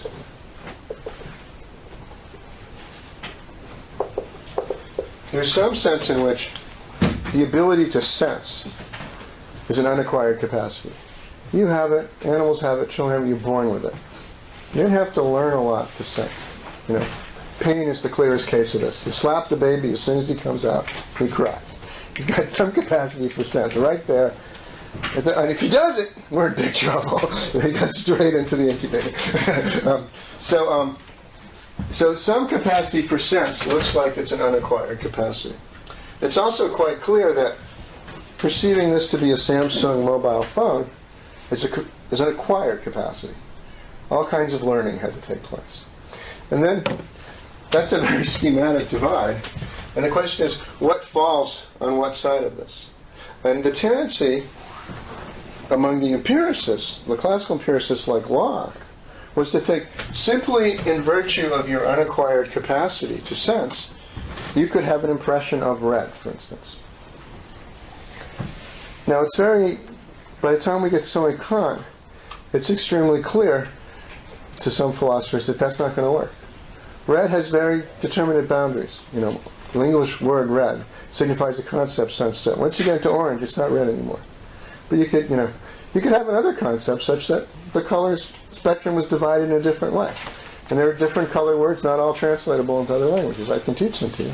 We don't always have a word for them. Some languages have more color concepts than others. I mean, famously, Eskimo languages have a hell of a lot of words for shades of white. Having something to do with the fact there's a lot of snow in their world. So not red. We can't have an impression of red. But then the tendency is still to say, well, there's an impression of something such that we then learn to call that or things like it, where like, has different boundaries, red. But there's that, which we have in common. And then how do you get at that? And Lewis is working hard here to hang on. He thinks you got to hang on to that intuition. Lewis thinks if you give up that intuition, you're in big trouble. Because there's nothing that grounds your concepts. So Lewis thinks, and I think early Goodman is still a student of Lewis in this respect, that there is some structure of unacquired capacities such that there are these qualities, and they have something which is the structure. In this sense, Ways of World Making has a plural in the title. The structure appearance has a singular. That's connected with a deep change in Goodman's views. There are, the thing he was calling the structure appearance by his later view is just a way of world making. There is no. But at that point, he still thinks there is a kind of recognition of qualities, and he's trying to map that space. But there's one of those. And they're the things that Now, he knows it's not red. He's a student of Lewis. He also knows it's not particulars. They have to acquire, and he's trying to do this very carefully. That's part of the difficulty of that book, is to work this divide that Lewis has presented. There's brilliant philosophy. I think it's a great book, actually. Extremely. So he's finding structures of coherence, the way in which things can become collections that have a certain kind of structure, without it's obviously just being cases of this. That's what he's trying to do. But that's what the debate's about. People like Cassirer, Sellars, McDowell, for different reasons, but all with a common sort of structurally common reading of Kant, which is different than Lewis's, because Lewis is, in some sort of way, clearly a Kantian too, trying to be Kant. They're all going to say, if you understand Kant, Kant's point is that you can't have sameness. You can't have structure. You can't have the structure, let alone structure, without acquired capacities. That is, without the spontaneity of the intellect involved. And so they're not going to allow this distinction. But it's not an ontological distinction. It's an issue of the independence or non-independence of these capacities. That is what goes into making experience intelligible. I think the ontological issues are the ones you get into with the Cartesians. The Kantians here are not arguing about an ontological issue about what exists. They're arguing about what does it take to have a structure, even a false structure. And one of the things that Lewis is suggesting, and very early Goodman is trying to spell out, is you can have a structure of appearance. You can have that as such, self-standing. And then these people are going to argue for different reasons. You can't have that. And I think actually Goodman very quickly comes to convert with respect to this issue to the other side. That's what the debate's about. There's no ontological disagreement at all. There's no ontological issue. But one of the reasons I think these things are easily misunderstood is because you can put it into a Cartesian dress. So you can think the structure of appearance has something to do with appearance, phenomena noumena. I think phenomena noumena means something like the veil and what's on the other side of the veil. So then we got a whole ontological issue going. But it's a complete misreading. And all of these Kantians will think that's a misreading of Kant. Your hand is up. Yes. That might be a misreading of Kant, but that's not a misreading of Goodman. For Goodman, it is an ideological issue, as he says in Epistemology and Ontology, more or less. Right. So that is the reason. Right. But that's for a specific issue. That's the influence of people like Quine on Goodman. It has to do with his early nominalism. So for Goodman, to be is what you can quantify over. So if you can tell a story about this kind of structure that's self-standing, you need these qualities in the description, so you're quantifying over. Then he'll say they exist. But what I meant by an ontological, so you're right about something. But what this shows, thank you, is that this word too, could go on this list of things that move in different registers. I'm sorry, I was using the word ontological the way I was using it when we were discussing Cartesian issues, which is that you have a certain kind of appearance of what seems to be the case, and you want to know, is that really there? I know it seems to be there, but is it really there? Whereas here, the issue is, what kind of structure must be in place such that things can have a certain kind of character? Now, what's true is, after Quine makes a certain kind of move in philosophy, Quine thinks these ontological issues are stupid. This isn't the right way to raise an ontological question. So once something happens, there's a new way of asking something that you can call an ontological question in this format. But then the question is, first you have to figure out what the minimal structure is. And once you know that, the ontological question is answered for free. What you quantify over. In the Cartesian format, you know how things seem. And there's an ontological question that's completely independent of that, which is, what is there really? And that's a further question. There is no further really question. Goodman doesn't give us the structure of appearance and then say, but now, what of this really exists? That's not the kind of question he's interested in. So what you're right about, and I should have been more careful, is that, like the word epistemic, the word ontological, also occurs in post-late 40s, especially American philosophy. It becomes very important in Quine, early Goodman, especially David Lewis. But it's a completely different issue that's inscribed also within this Kantian format. That is, if you take what's called an ontological issue in the Cartesian format, and what's called an ontological issue in the Kantian format, and you take people to be directly addressing each other, you'll be misunderstanding them. There's no question, Descartes, about what you can quantify over. I mean, there's a sense in which, insofar as that's an issue for Descartes, the elements of res cogitans do exist. The ontological question that people are worried about in Cartesian philosophy is, what is without the mind?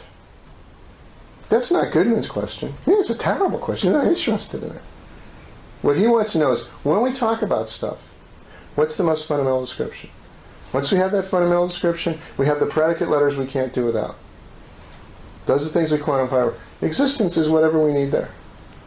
What's without the mind? That's a stupid question. We don't need to discuss that. So it's a different. So that's all I was saying. Is he wasn't discussing this kind of ontological. But what you're quite right is that almost all the philosophical vocabulary can come back in a Kantian context. But then we have to see what the issue is. Goodman does discuss the Cartesian ontological question with Isabel Scheffler. So he takes up the question seriously. And he also admits that there must be a certain substrata. Though pluralism in the way it can be formed, it has outer restrictions in how it constructed systems, because he finds that its internal restrictions, which is only actually nominalism and empiricism, is not enough to secure that. Right, but I also think once you have this exchange with, okay, good. I forgot you raised that earlier. I constantly try to keep the things simpler than I should, but that's fine. But I do think once he has that exchange with Goodman, which is after the books come out, it has to do with Scheffler, excuse me. That has to do with the reception of the book. It's after Westworld, like me. Right. But so this is Goodman looking back over his career and trying to, as it were, fit his early book into his life's project. And I do think that's not an entirely reliable source for understanding what he's doing there, any more than if you read late Quine and early Quine. I mean, philosophers have a desire to see their work as of a piece. But what I do think is that it has no resources. I mean, because he's working. This is another thing I'll say quite clearly when we're looking at people like Putnam and McDowell. When I draw this distinction between the Cartesian and the Kantian format, I probably should have said this last class, but I ran out of time. As I say a little bit about this, I think, in the article I asked you to read. I say these are genres of skepticism, and this is an idealization. And it's idealization in various respects. So what I don't mean to be suggesting is any philosopher who writes takes himself to be squarely in one or squarely in the other. You often see philosophers who are trying to combine them. But my claim is, and I think this is a very apt case for applying it, is that where they're trying to combine these things, it's usually itself a sign of confusion. I'm trying to make that out specifically with respect to Kripke. So I think Goodman's inherited this problem from Lewis. He's trying to spell it out. It makes sense with a certain kind of Kantian format. Then, pow, he's hit with a question about Cartesian skepticism, and then he tries to answer it and fit it in. I don't think it does fit. And so what I think he's going to have a problem, which is going to say, well, if we want to say this is appearance of something, and we want to understand appearance of something in a Cartesian terms, but there's something on the other side of an epistemic gap of a Cartesian sort, which causes this. Now, what can we say about what's on the other side? And he's going to have nothing to say about it. And Lewis would have said, you're changing the subject to even take up that question. The whole point. And Kant himself, actually, is trying to provide resources for saying why that's not a good question. But Lewis has inherited a certain problem within a Kantian frame. But he hasn't, I think, got a full overview of it. And so then he's hit with a certain question, he just tries to have an answer for that, too. And we'll see this as Putnam has got himself in a version of this problem. So this happens quite a bit. So part of what I want to claim is one of the advantages of having an overview of a Cartesian problematic and a Kantian problematic is that when you're working on something, you're clear about what problem you're addressing when. So when people ask questions that seem pertinent, because they sound pertinent, they seem to involve the same words, you can say, that's actually a very different question about a very different issue, rather than just trying to shoehorn an answer into what you're doing. And that's why I think Goodman has so much trouble with that question. But I also think back when he was a student of Lewis's, this is a guess, and he just sat in on Lewis's lectures, and he was working on this, he would have been a lot less inclined to take up that question. But decades later, trying to remember the structure of appearance and what he was doing, and Scheffler hits with this question, he tries to get it to fit. I don't think there's anything interesting to say, because there are no resources here for addressing a Cartesian question, because it's not a Cartesian problematic to begin with. So I think that's a very nice, I would use that as a case, possibly even a nice case of the kind of thing I will try to give you other cases of in the next few classes, which is people that are trying to address a question using some of these words, sometimes trying to say something to the Cartesian skeptic and the Kantian skeptic at the same time, and actually equivocating on what their issue is. Now, I don't think that's trivial. I don't think the structure of appearance has that problem. The structure of appearance is actually quite a lucid book. But I think later on when he's asked that question and tries to relate the terms of that question to that Cartesian issue, at that point he's stuck with an equivocation about what the issue is. Even what a word like, this is another word that we could have put in the book, appearance is so much is about. Appearance here isn't, appearance of something that's behind the thing that caused it. That's never the issue in Lewis. That's completely the issue in Cartesian philosophy. And that's the question he's letting Scheffler, force on him now. Because, of course, this word too. This word is really just another word for this word. So I already have it on the board. And this word works quite differently, as I was trying to say, in Cartesian Kantian philosophy. But he's letting Lewis give him the word and then raise an issue that comes up with this word, which really functions in a different register when you have that question. That's exactly part of the point of this chart, ultimately. That's what I would want to say about that. But that's a large philosophical claim. So what I've been trying to do, just to be somewhat more methodologically self-conscious for me, so what I've been trying to do is introduce these terms, Cartesian and Kantian, as things for describing philosophical issues. Look at certain discussions. Now we're starting to look at in more detail. See that they have these different structures, so they're really different. Haven't really made any claims yet, other than to say, here are descriptions of things. So the only way to really disagree with me is say, your description doesn't fit here, and that would be a problem. I'm just describing things. But I will want to claim at a certain point, once we have these tools, then we'll be in a position to go in and say, this is quite confused. But at that point, we're really doing philosophical work, using these materials. But I haven't actually gotten to that point in the class yet. We'll be there soon. And that is the kind of claim I'm inclined to make about Lake Goodman trying to pick up Scheffler's question with respect to this extremely Lewisian early project of his. But I think that kind of confusion happens all the time. It's extremely easy to fall into. We'll see Putnam in a much more severe place. Putnam is not writing a book that has a certain structure, being asked a question, and then answering, when the subject being changed. It's not clear what the subject is on the page. And that can happen very easily. I think Kripke has a less severe version of this problem, but severe enough that I think people have very different readings of what Kripke's doing, depending upon whether they think Kripke's issue is, how can we tell whether he's adding or quadding? Can you tell whether he really means plus? That's a Cartesian issue. Or whether they think the issue is, how can there be so much as a fact of the matter about whether he's adding or quadding? That issue is, how is it so much as possible to mean something? What could it be to mean something? Is it a matter of all having the same dispositions, or all being the same thing? And there's all these canned answers, none of which seem to work. So we have a Kantian bottle about how meaning is possible, not a Cartesian doubt about whether he means this or that, which presupposes there is something which is meaning something.